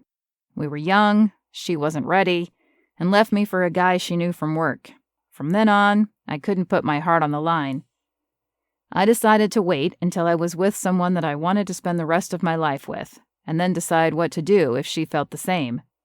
He got lost in Kayla's eyes for a moment, but the heart wounds ran deep, and he turned his gaze to the bowl of fondue as the server set it between them. The rest of their dinner was pleasant as they chatted comfortably about life, both wonderful and challenging. He was glad he told her, but wasn't sure what she thought, other than her comment about it being rare. At the end of the evening, Dallen walked Kayla to her car and kissed her on the cheek. He caught her vanilla scent and closed his eyes a moment before she opened the car door. She shuddered a breath, then started the vehicle. "Thanks for dinner," she said, and then drove away. He wasn't sure if he'd turned her off by telling her his personal truth, but he wanted her to know that he wasn't the wild cowboy or Hawkins brother he'd been rumored to be, at least not any longer. He was a man of faith and stood by his values. The next day, Dallen delivered a hot chocolate to Kayla's condo, as promised, per rule number 3. She must have been in the shower when she didn't answer his knock, so he left it on her doorstep, and then sent a quick text before dashing off to a series of calls and meetings, unusual for the rancher. However, it was what he had to do as he got his business affairs in order and learned what he could about his father's corporation. The day escaped him, and when the church bells from town echoed off the ridge, signaling it was 6 o'clock, his stomach growled. He drove into town, hungry for dinner at the Hawk and Whistle, and for Kayla. For her smile, her laugh, her lips. He wasn't sure if she would be there, but a band consisting of some of his old buddies played each week, so he figured he could get away with swinging in. As usual, the restaurant was busy. Several locals he knew his whole life greeted him. It was hard for any of the Hawkins men to go into an establishment in town without being recognized. They were pillars of the community, even though he felt like he'd been living in limbo since his father had passed. Dallen didn't mind the friendly familiarity, but his thoughts and gaze drifted around the room seeking Kayla. She emerged from the double swinging doors of the kitchen, holding a tray aloft. Her movements were confident yet elegant. Although he preferred the tranquility of the ranch, he'd been in the restaurant dozens of times. How had he never noticed her before? Despite the uniform of black pants and the Hawk and Whistle t-shirt, she stood out with her striking eyes, her smooth skin, and a smile that made him wonder if he needed to get his heart checked. Dallen sat at an empty table. A server with short dark hair approached, gave him a quick glance, then turned around, knocking into Kayla. She managed not to drop the tray that she had balanced with an assortment of drinks in tall glasses. "That one is for you," her coworker said, pointing to his table. "Knock me on my buns is right." Kayla did a double take, and the tray dipped. Dallen leaped forward as quick as a cat and gripped the edge to keep the drinks from spilling. "Close one." "Rule number 2, she hissed. "I came here to listen to the band play." He gestured to a local band that was warming up. "I went to high school with Lyle, who plays guitar." She huffed. "Fine, but don't distract me." "I'll do my best, but let it be noted that there's a flaw in your rules, a loophole. How can I avoid your place of employment but not get my bannock bread? My version of rule number 3? He asked. She narrowed her eyes. "You did that on purpose." "You didn't object." "Seeing as you don't serve hot chocolate at the ranch, it's not fair." "Did you get the hot chocolate this morning?" he asked. She straightened. "Yes, and it was very sweet. No pun intended, and thank you." A smile crept across his lips. "I have to get back to work," she said, when someone from the kitchen called her order. She started to walk away, and he said, "I also came to watch you in those leggings." She looked down. "These old things?" "It's a nice view when you walk away." "Are you checking out my butt?" she whispered. He flashed a cocky smile. "It's hard not to." The Hawk and Whistle was busy, especially since it was a live music night. Dallen got his cheesy bannock bread, as promised, along with Irish nachos, a new addition to the menu. He also couldn't help but watch Kayla in action. However, he soon recognized it was tiring work, running for customers who requested extra napkins, then straws, then more aioli for their burger. Well, one customer kept her running. Her voice carried to his ears. "I'm sorry, sir. typically the aioli is served cold because it's made of mayonnaise. Dallen was seated close enough he could hear the exchange. "I'd like you to warm it, please," the man said, definitely a demanding out-of-towner. "Sure," she said, taking it from him and whisking off to the kitchen. When she returned, she asked, "Is there anything else I can get for you?" "It's too warm, and I'd like some ketchup too." She leaned across the table, picked up the bottle, and set it in front of him. He doused his burger in it. She cleared a few extra plates from the rest of his party. He'd taken an oversized bite of the burger and then spit it onto the plate. "The aioli is disgusting." Kayla's smile was thin, and she said, "I'm sorry, sir." "I need a new burger. I can't eat this." She took a steadying breath along with the plate and vanished into the kitchen. Dallen wanted to step in, but he knew she could handle it. She probably had to deal with people like that every day. He enjoyed the live music, and it was great to see his old buddy singing and playing guitar. It was even more enjoyable to watch Kayla pass every few minutes. The man with the burger flagged her down again and said, "Where's my meal?" "They're making you a new one like you'd asked," she said with measured patience, and then went to check on it. Minutes later, she set the new burger in front of the man. Dallen watched with fascination and growing irritation since the customer grumbled when he passed her the aioli. "I want this warmed up." The expression she wore made Dallen think she might dump the sauce on the guy's bald head. He wanted to punch him in the head. "The music is too loud," he shouted after she asked if she could get him anything else. "If you'd like to move your party into the other room, there are a few tables available."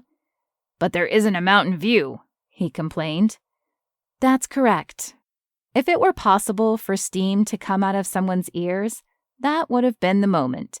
The customer was unreasonable, and if not for rule number 2 and laws against assault, Dallen would have gladly shown the man the door and then his fist.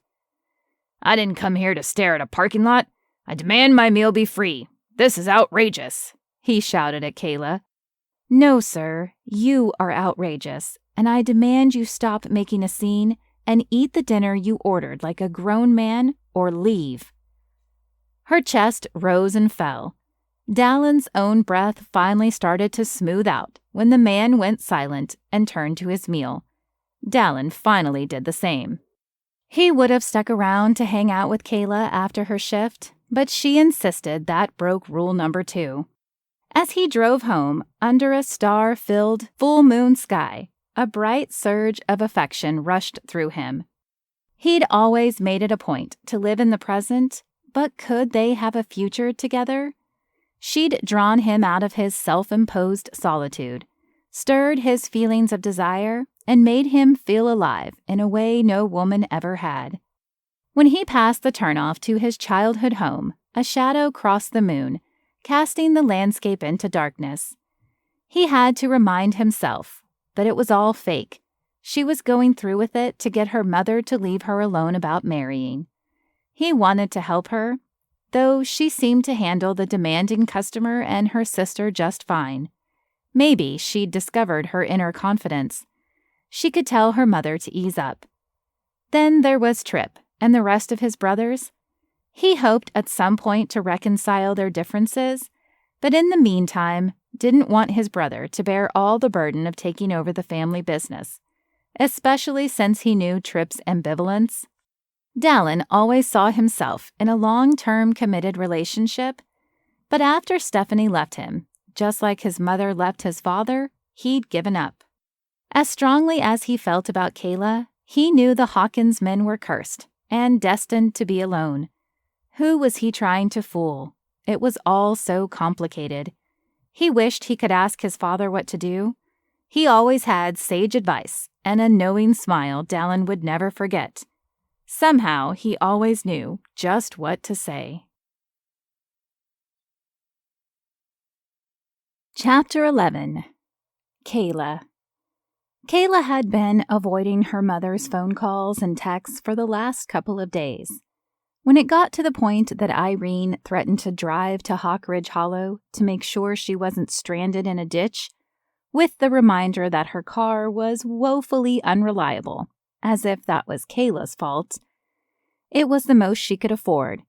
She finally answered the phone and instantly regretted it.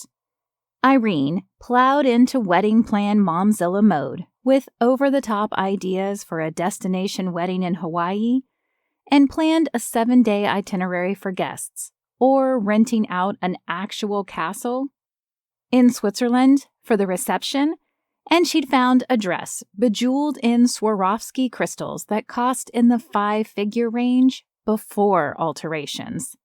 She'd just gotten out of the shower and wrapped a towel around her hair as she pulled on leggings and a sweater to get ready for her shift ski instructing at the resort and put the phone on speaker. Dallen may be wealthy, but that doesn't mean he necessarily wants to spend a fortune on the wedding, Kayla said. If they even went through it. Since their kiss, followed by the fondue date, then seeing him at the Hawk and Whistle, things were moving fast, and it was all built on a fake arrangement her cousin had orchestrated. It all seemed too good to be true. Irene went on, trying to convince Kayla that going down the aisle in a stream of water was all the rage. Like in the movie your sister and I saw in the theaters? Mom, this is real life. Kayla huffed at the same time someone knocked on the door. Her frown lifted. It must have been her daily hot cocoa delivery, aka rule number 3. Mom, I have to go. Dallen is here.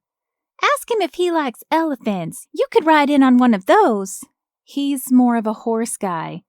Harmony is calling him the cute cowboy. Mom, I have to go. Talk later. Start answering your phone, for goodness sakes. She hung up. The cute, celibate cowboy. Kayla hardly had time to think about that bit of information he provided the other night, and the reason he hinted at why his ex, Stephanie, had left him. But Kayla was of a like mind, a woman of faith, waiting for marriage before she was intimate in that way.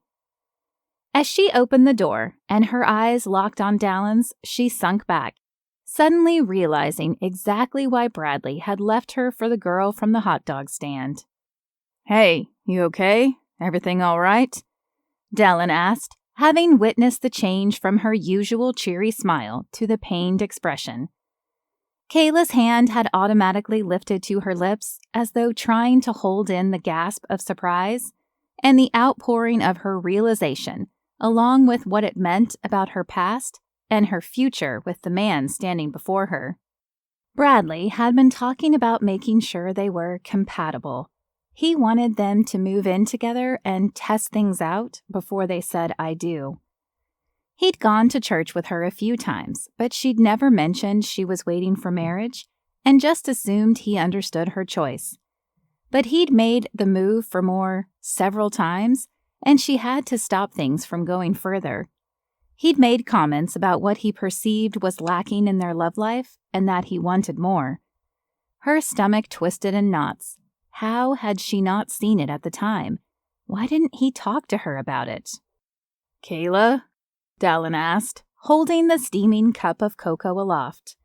Her limbs felt shaky and her thoughts raced. Yeah, sorry, I was on the phone with my mother and... Don't tell me. Now she's pressuring you about the wedding? Like Bradley had been pressuring her about something else. She exhaled, feeling foolish for not realizing it sooner. However, Dallen's low drawl, along with his calm and peaceful presence, anchored her, while also making her pulse double, her skin spark with electricity, and her desire for him stronger than ever. She couldn't deny her body's response to him, but had to remain true to her beliefs. Do you need to talk? He asked. My mother has called me. She checked her phone. 39 times since you told my sister we're getting hitched. She's already trying to micromanage every little thing. Dallen shrugged. I suppose you could let her, then you wouldn't have to do it. Remember my ideal wedding? That's not what my mother has in mind. She's thinking something more like this. Kayla flashed a link her mother had sent her about a royal wedding in a country she'd never heard of called Concordia that involved celebrations for 3 days, fireworks, a parade, and included a cake that was 6 feet tall. She shook her head. "If that's what you want instead," Dallen said. Kayla slouched onto the sofa. "No, I don't want that, but I don't know what I want." She said the last part at a whisper because she wasn't referring to the wedding itself, more the idea of marriage. She wasn't sure if she wanted to throw herself into Dallen's arms and spend the rest of her life with him or call things off. The lines had blurred between what was fake and the feelings she was developing for him. The way he made her feel and how he helped her see her innate beauty and worth. Dallen sat down opposite her on the couch and rested his elbows on his knees. He was a well-built man and seemed to take up all the space in the room, but in a way that she welcomed, that she wanted. Maybe? Possibly? "Why do you let your mother and Chloe treat you like that? Pressure you and make you feel bad?" His words hit a raw truth inside of her. "I guess I ignore it and hope it'll stop. Go away." "But I saw you deal with that customer at the Hawk and Whistle." Yeah, well, he wasn't going to go away until he got his artisanal aioli. She rolled her eyes. "Kayla, he was unreasonable. And I'm not sure if this oversteps any bounds, but so is your mom. Do you know why she's so insistent? Maybe if you did, you guys could talk about it." Like she and Bradley should have, talked about intimacy in their relationship. I suppose she's worried about me, doesn't want me to be alone. Then another realization crash-landed in her mind as she continued talking. She never really had a thing that was hers. I suppose before she married my dad, she had interests, but I never saw her with hobbies or anything like that. It's like her identity is wrapped up in our family and making sure we're all picture perfect. "How's that working out?" Kayla played with a loose string on the hem of her shirt. I don't know if she regrets her choices or wishes she had more that were her own, but I suppose I started down that path with Bradley, giving up my dream to have a cupcake shop. Now I've gone in the opposite direction, so fixated on trying to figure out my future. She snuck a peek at Dallen. Her mind flashed with the thought that her future was sitting in the room with her, but she still had to sort things out with her mother and figure out the fake wedding. "Hey, and you stood up to Chloe." Yeah, that felt good. But what about you and your brothers? If we went through with the fake wedding, wouldn't you want them there? She tried not to wince when she said the word fake. "I haven't talked to my brothers in a long time, so I understand how families can fall apart. Of course I want them there, but Tripp hasn't even told me he's getting married, so I don't expect him to come to ours, if we go through with it." It felt like that elephant her mother had mentioned entered the room and sat down on the couch between them. Kayla wanted to move the conversation away from the murky wedding situation because she couldn't think straight with the cute cowboy so close. Plus, Dallen had helped her sort through some of her confusion surrounding her relationship with her mother. Maybe she could help him too. What's the feud about anyway? Dallen clapped his hands together lightly. "I suppose it is a feud. Never thought about it that way. The Hawkins versus the Hawkins." His jaw tensed, then he let out a long breath. "You know how some things build over time, like with your mother and sister? Well, this was instantaneous. Blam! We'd met up at Fratelli's after just learning the stipulation in our father's will. 2 of my brothers, Owen and Blake, wanted to figure out a loophole in the will and a way around our father's wishes. They didn't want to get married." "Ever?" Dallen shrugged. "But Tripp and I took issue with that because those were our father's wishes. And who were we to disagree?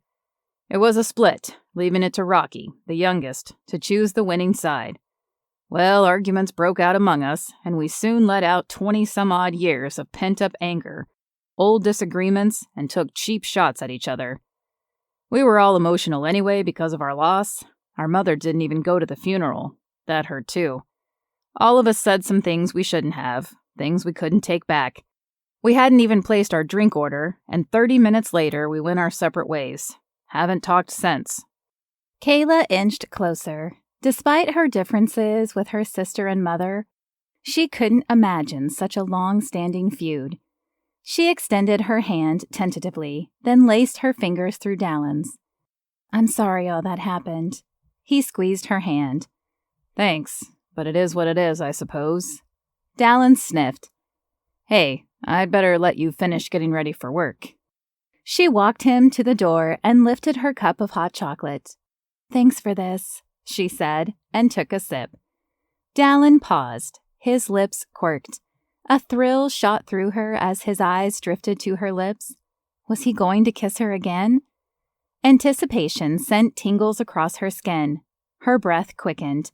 He leaned in and wiped a bit of chocolate away from her upper lip. "See you later," he said.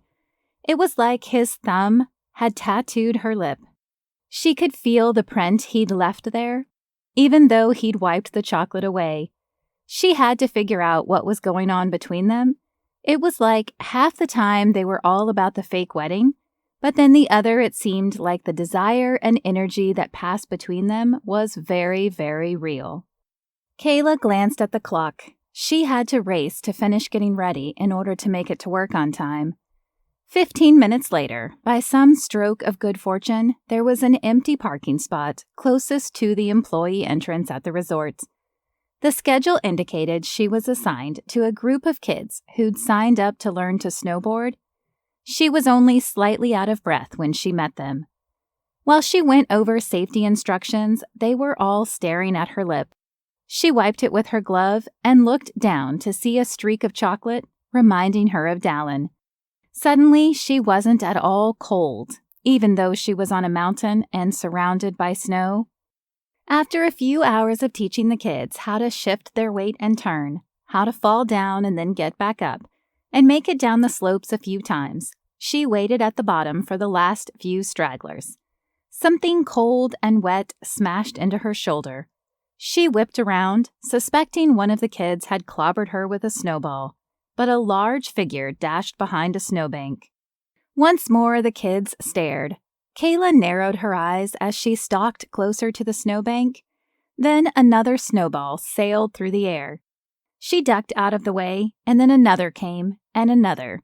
She crouched down, gathered up a handful of snow, packed it tight, and waited for the Yeti, aka the cute cowboy, to try to get her again.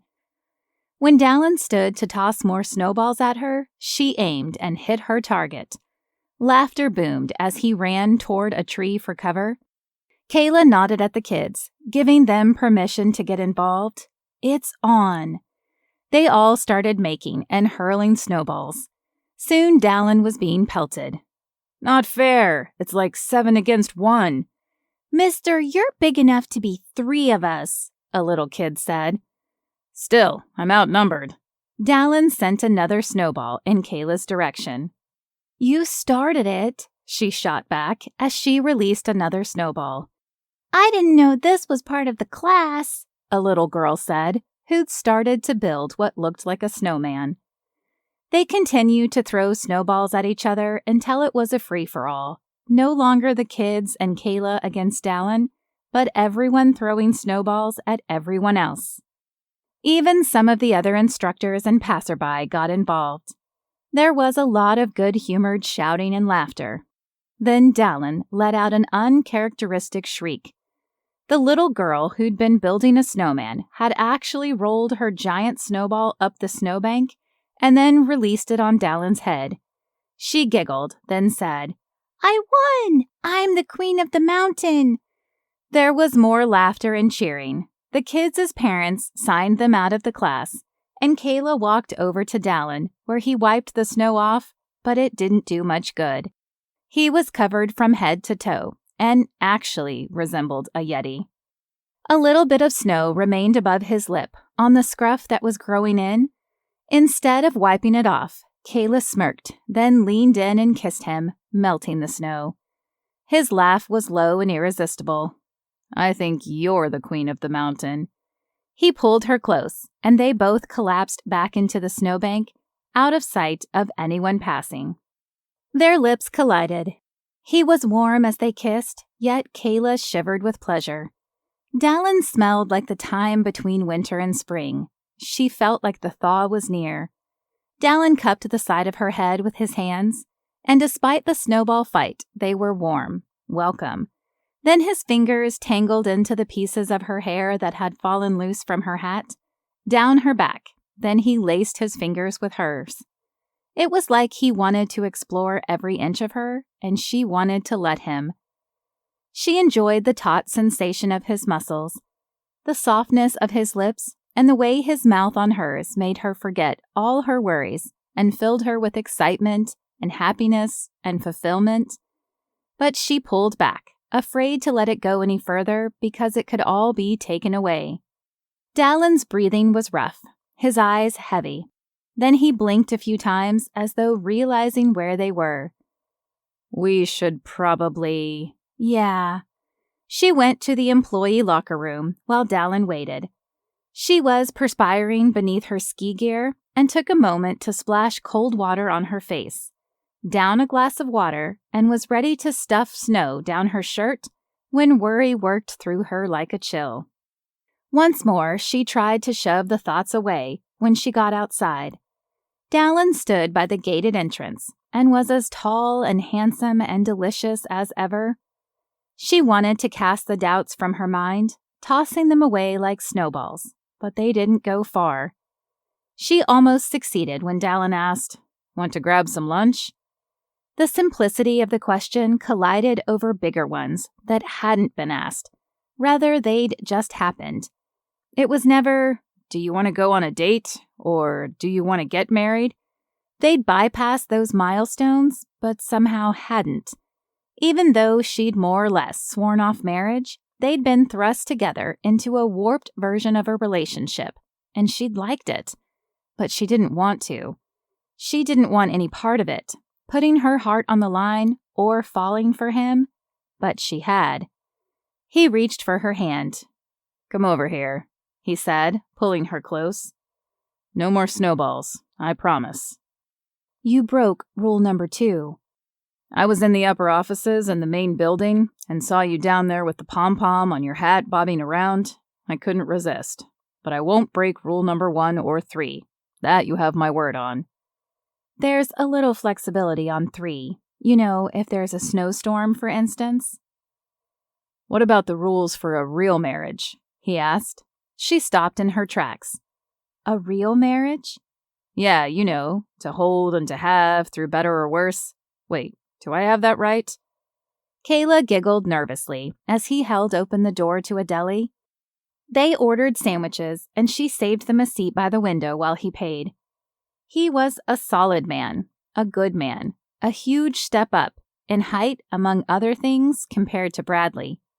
Dallen had been sweet, and had gone out of his way when he didn't have to, but nagging doubts ran circles in her mind, catching her off guard, walloping her when she wasn't paying attention. Could they make it work? It felt like they'd become friends. He knew things about her she hadn't talked about to other people, and she reasoned not too many people knew exactly what happened between him and his brothers, or his choice for celibacy. But still, she wasn't sure she could trust it. Like the northern wind, the thoughts whirled through her mind, freezing her emotions in place.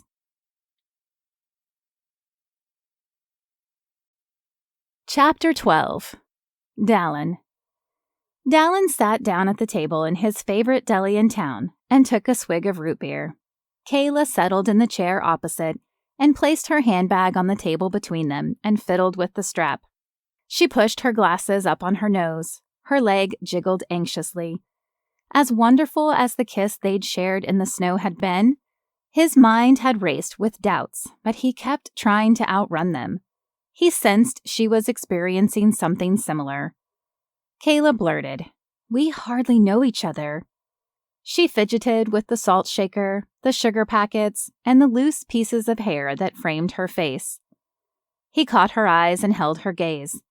They must have mirrored his own, awash with fear and uncertainty. What were they doing? What was next? The concerns had crossed his mind. They were in uncharted territory, unconventional in the way they'd met, how they'd found themselves in a fake relationship, and then the emotions that sizzled between them and only seemed to grow the more time they spent together. But as robust as they were, so were the doubts. You're right. We hardly know each other. I suppose we should do something about that. How about a game of Would You Rather? He tried to keep it light, easy. His thoughts and feelings were complicated enough. She bit her lip, and as always looked adorable, even when worried. Okay, would you rather get one wish or see into the future? She didn't ask what was at stake because they both knew. Their relationship, or whatever it was called that was going on between them. I'll go with a wish. Words he'd spoken to his brother, ones he could never take back, echoed from the past. How about you? I'd rather see into the future, Kayla said, but her shoulders caved in as though the prospect scared her. My turn. Would you rather eat pizza or tacos for the rest of your life? This is a tough one, but I'll go with tacos. There are so many variations. In fact, if you think about it, pizza is like a flat taco with different fillings. Or you could say a taco is like a pizza folded up, pizza being my would-you-rather choice. You'd go with pizza? Really? Have you ever had a slice from Fratelli's? She asked. Only every day after hockey when I was in high school. My brothers once challenged me to a pizza eating off. They didn't think I could down a whole pie. Guess who won? Although they polished one off too. Actually, I haven't had any pizza from there since. But he had been there, the day he and his brothers had the falling out. They just hadn't placed their orders. Laughter fought its way from her mouth, but then abruptly stopped. Maybe because of the shadow he sensed came over him every time he thought about that terrible day. She was quiet for a moment, then asked, Would you rather have kids or puppies? Dallen choked on his soda. Did you say kittens or puppies, or kids and puppies? Kids. That got serious fast. Then again, so did they. Can I say both? Can't we make up our own rules? I don't know. Can we? She asked. The corners of her eyes pinched and ripples crossed her brow. The question hung in the air. They had made up their own rules, but Hawkins' men were good at breaking rules, even the brotherly ones. If we're getting serious here, would you rather live on the ranch or in town? He asked. I'd pick ranch. You? If the ranch were an option, I'd... She stopped herself and wrung her hands. But see? She turned her gaze toward the ceiling. This is just it. I don't know what my options are. It's just a game. Nothing is actually at stake. As soon as the words were out of his mouth, his pulse thudded in his ears. He knew exactly what they both risked. Their hearts, love, the future. I don't think that's true. Her voice was small. There is a lot at stake, but things have happened so fast, and I'm not sure I can keep up. Let's try, he said, but she was slipping away from him. Ask me another. We can get to know each other. Would you rather talk to your brothers and fix things between you guys, or not have them at our fake wedding? What you said about rules, I guess it's all up to us. His thoughts stopped at the word our. Us. 3 letters, 2, much like the word no. Those 2 words held so much potential, but also so much gravity. They left room for expectations and disappointment. He heard the unspoken no in her voice. When she'd commented about how they hardly knew each other, it was like she was saying no to them. Did she want to break it off? End things? Kayla's phone beeped with a text. The food arrived, and Dallen's thoughts collided, exploded. He needed to be on the ranch, in the open air where he was free and didn't have to think, no less address complicated emotions. The message appeared on the screen, and he read it before Kayla had a chance to flip it over. Her mother wanted to host an engagement party at the resort. Chapter 13. Kayla. Kayla felt crushed. From her mother's pressure, The text about hosting the engagement party at the resort opened the floodgates, and she'd been averaging a text every 6 minutes.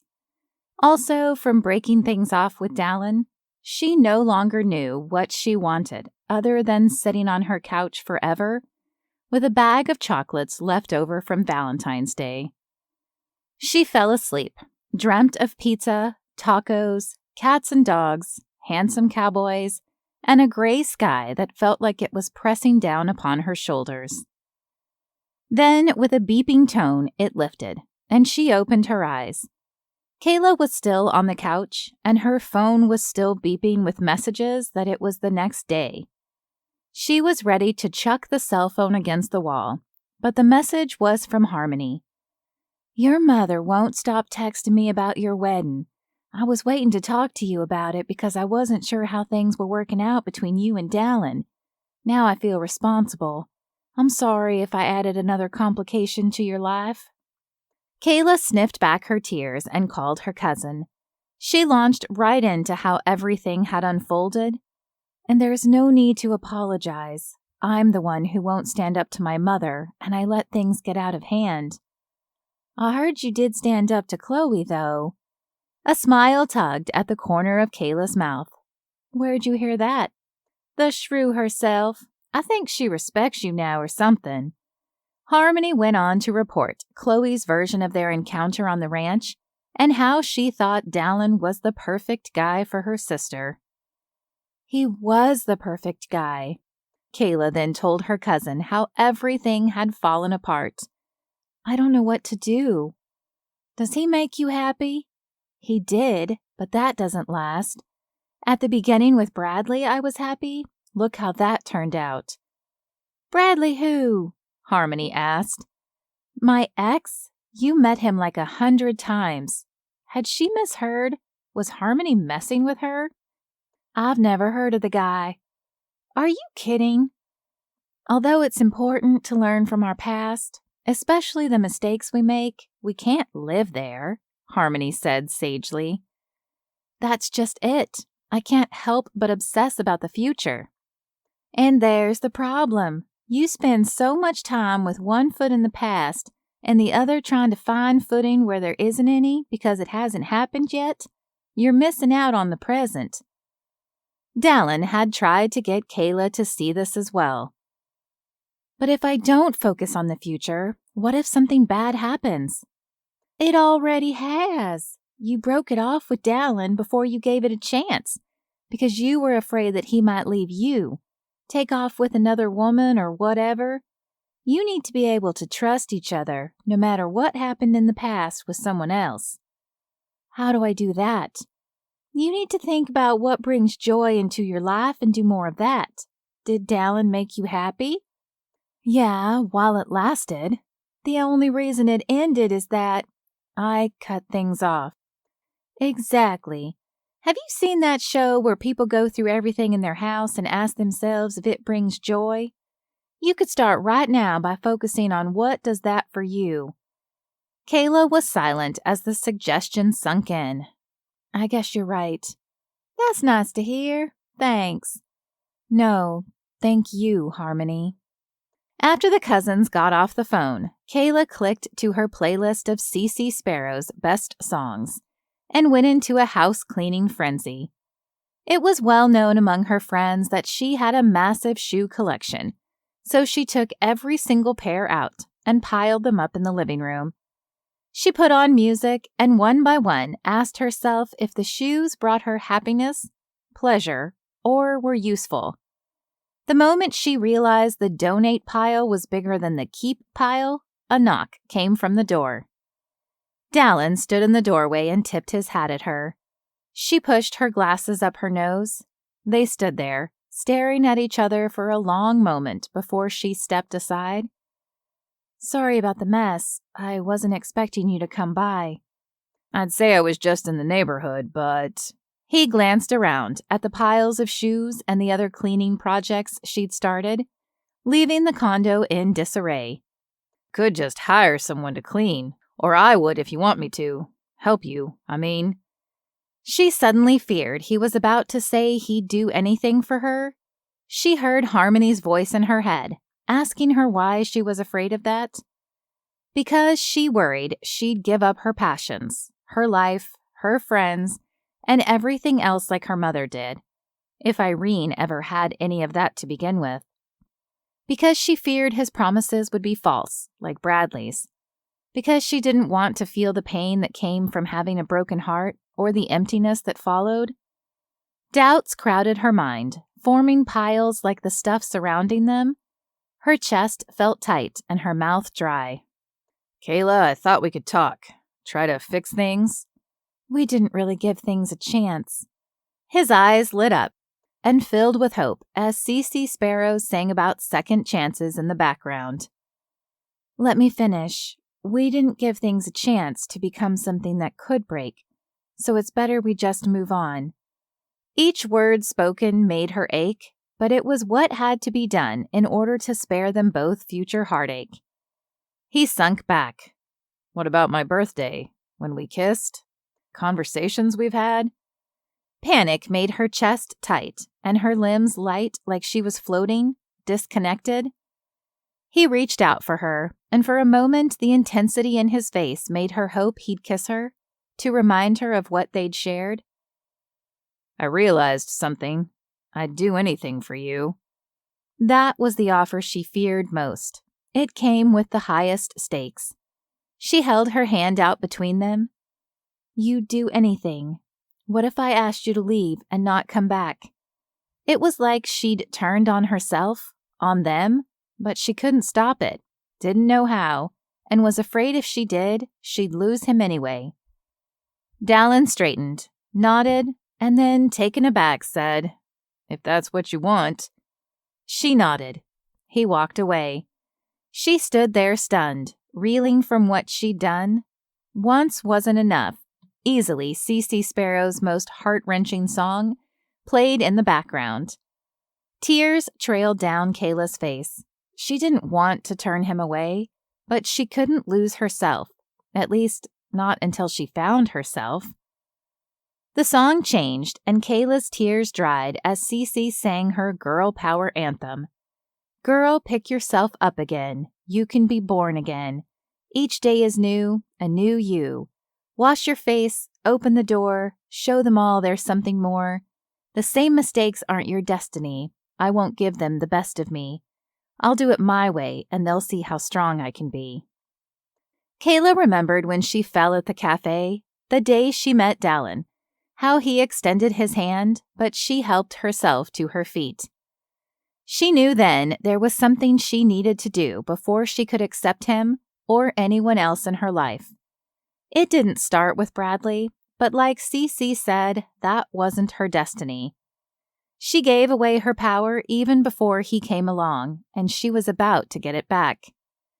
Kayla picked up the phone and dialed her mother. Irene answered on the first ring. We have to talk. Of course. I was thinking of going with a spring theme for the engagement party and... Mom, these calls and incessant texts have to stop. What do you mean? I'm just trying to make sure everything is perfect for your big day. The room spun, then realization landed. I don't want perfect. I want real. Oh, you want real. Okay. How about I give and give and give to you? But what do I get in return? Nothing. That seems pretty real. Irene's tone was ugly, accusatory. I never asked for anything other than your love and support after Gran died. Irene plowed on. What about the horse lessons? The new clothes? That was Chloe. I borrowed books from the library, used school supplies to draw, and babysat to earn money for cupcake baking supplies. But I'm going to ask for something right now. Stop trying to make everything perfect and go find a hobby. Or I could teach you to bake cupcakes, ski, or you could read a book for goodness sake. You've spent my entire life berating me and pressuring me because you don't have something else to focus on. I'm not your project. Irene was quiet for a moment. I'm sorry you feel that way, but have you set a date yet? Kayla felt like screaming. No. There was that word again, the one she was so used to saying. Just no. She was about to hang up. Her mother said, "Wait." Her voice shook. "You're right. I'm sorry." Irene exhaled. "I spoke to your brother the other day, and he's been getting help with some of his stress from the war. He, thought I should see someone too. Not because of the war, but, well, you know." "That sounds like a good idea, Mom." A beat passed. "Kayla, I'm scared." Her voice was barely a whisper. "Of what?" "Who I am without being a mother and wife." "Yeah, me too. Not of being that, but to be that. But we can't control everything, no matter how hard we try to plan." Kayla wasn't sure where that bit of wisdom came from, but as she looked around at the piles of shoes and other junk, she realized Harmony didn't mean for Kayla to clean her actual house, but rather symbolically let go of her old beliefs. "I guess we just have to figure out who and what makes us happy and try to do our best to pursue them despite the unknowns." "You know what used to make me happy?" Irene asked around a sniffle. "My mother, your gran, and I used to make jewelry. She learned how because she couldn't afford to buy her own, so she taught herself beading techniques, then moved on to working with semi-precious stones." Irene lost herself in reverie as Kayla's fingers found the necklace she always wore. Maybe her mother was jealous Gran had given it to her, or because her mother felt she needed to sacrifice something she enjoyed so much to be a good mom. "I'll let you know about any future marriage plans. But in the meantime, why don't you make an appointment with that therapist, then go get some jewelry making supplies?" "I like that idea. Thanks, Kayla." She didn't expect her mother to help her, but in a way she had. So had the piles of shoes. It was time for her to step foot onto a new path, one that made her happy, in which she pursued her dreams, even though their future success was unknown. Her dream was to have a cupcake shop. Arriving early at the resort, Kayla asked to talk with her boss and put in her 2 weeks' notice. She'd keep her job at the Hawk and Whistle, but needed to free up her mornings like a proper baker and start making magic in the kitchen. She wasn't exactly sure of her plan, but baking cupcakes made her happy. She had a good camera, took decent photos, and would figure it out without micromanaging every little thing, like her mother, or stalling because she was afraid. At the end of her shift on the slopes, a snowball flew toward her. It broke apart against the evergreen tree beside her. She scowled and looked around but didn't see Dallen or a Yeti suspiciously lurking about. Her phone beeped with a text. She reflexively cringed, but checked anyway. It was from Dallen. "Would you rather have a hot dog or salad for lunch?"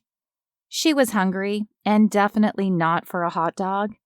When Harmony revealed Bradley's status update after he'd left, and that it involved a girl from a hot dog stand, she'd lost her appetite for hot dogs forever. It was lunchtime, though, so she walked toward the lodge that sold salads. At the window, the server passed her a salad in a plastic container. Her phone beeped again. "Would you rather dine inside or eat al fresco?" She was overheated from wrangling the kids on the bunny slope and still needed to clear her mind. On the map to the property, there was a gazebo with a caption that said, "Great for dining al fresco or watching the world go by." Little touches like that were what made the Hawk Ridge Hollow Resort special, along with the lantern-lit paths, the attention to detail in the resort, and of course the slopes themselves. She walked to the gazebo, wondering what Dallen was up to, but the notes sparked something inside her. If she could find the courage to pursue her dream, could she open up to him? She sat down and ate her lunch while watching the world go by. It was peaceful and gave her time to think about opening a cupcake shop. When she set her fork down, the crunching of boots on snow made her look up. Dallen approached, carrying a paper cup. He had a long stride, and the way he carried himself revealed his strength and power. Seeing him out of context sent a little shiver through Kayla. She'd kissed that man. He'd held her hand. They'd talked about having a life together. His lips had been on hers. Something had ignited between them. When he reached her, he held out the cup. Rule number 3. Their fingers brushed, and she melted a little. I'm sorry things went too fast, that we didn't. Kayla held up her hand to stop him from saying more, because she needed him to hear what was on her mind.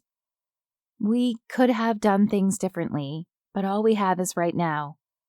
In that case, will you take a walk with me? She glanced down at her boots, thinking of how she'd sorted through her old shoes and her old beliefs. Sure. His hand caught hers, and he said, so we don't fall. It was then she was sure that she'd already fallen. What's wrong with that? She asked. He smirked. I suppose I've already fallen, he said, but I'm not sure where I'm going to land. Maybe it's okay if we don't know. Well, there is one thing I'd like to know. Will you forgive me for saying I didn't want you in my life, because I do? Very much. You make me happy, Dallen.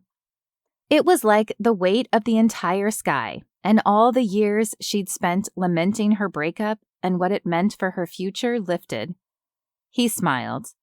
We went along with the pretense of everything being fake between us because we were both afraid to admit we felt something real. I had to ask myself why. I suppose I was afraid if I let myself feel that it could all just disappear. It could, she agreed. Or it could turn out wonderfully. She smiled. I suppose you're right.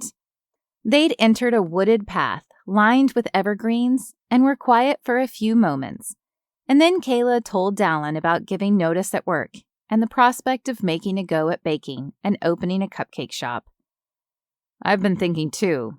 Remember how I mentioned I wanted to open up the ranch to guests, have a cafe and everything? I've been meeting with lawyers and the board at the resort. We found a way I can move forward with updating the ranch. What would you think about starting there? You mean for my cupcake shop? He nodded and stopped, turning to her. They'd reached a little clearing. But don't you have to get married in order to make changes on the ranch?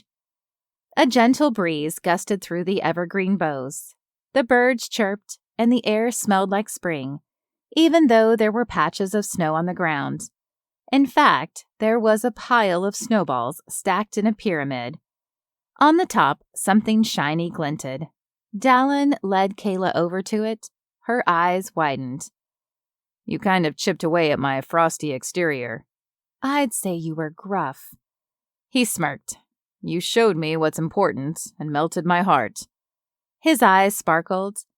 We haven't done anything conventional so far, but this time I'm asking you properly and for the right reasons. The words lit her up within. I was afraid of the unknown, of my future. But then I realized whatever comes, I see you in it, she said. We can take things as slow as you'd like. Play Would You Rather day and night and get to know each other. There's no rush. I just know I want you in my life for as long as I live. Her lips blossomed with a smile, but she held up her finger. In that case, I have one rule. Only one? He flashed his flirtatious smile. We have to trust each other. I can get behind that, but so you know, I talked to your parents earlier. I had to ask them something important. Then Dallen got down on one knee and plucked the glittering diamond ring from the topmost snowball. It was, in a word, a rock, a huge, shiny, sparkly gem. Will you marry me, Kayla? Her hands flew to her mouth, but she didn't want to hold back anything she was going to say. My answer has been no to a lot of things in my life, but this time, I say yes. Yes, let's take things slow. Yes, let's play Would You Rather. Yes, let's get to know each other. Yes, let's bake cupcakes, ride horses, and dream big and be brave. Yes, Dallen, I will marry you. He slid the ring on her finger and rose to his feet, clasping her jaw in his hands, and planting his lips softly on hers for a kiss. She lifted onto her toes and kissed him back. The end. This has been Finding Forever in Hawk Ridge Hollow, Rich and Rugged, a Hawkins Brothers romance. Written by Ellie Hall. Copyright 2019. Narrated by Lorena Hoops. Audio copyright 2020.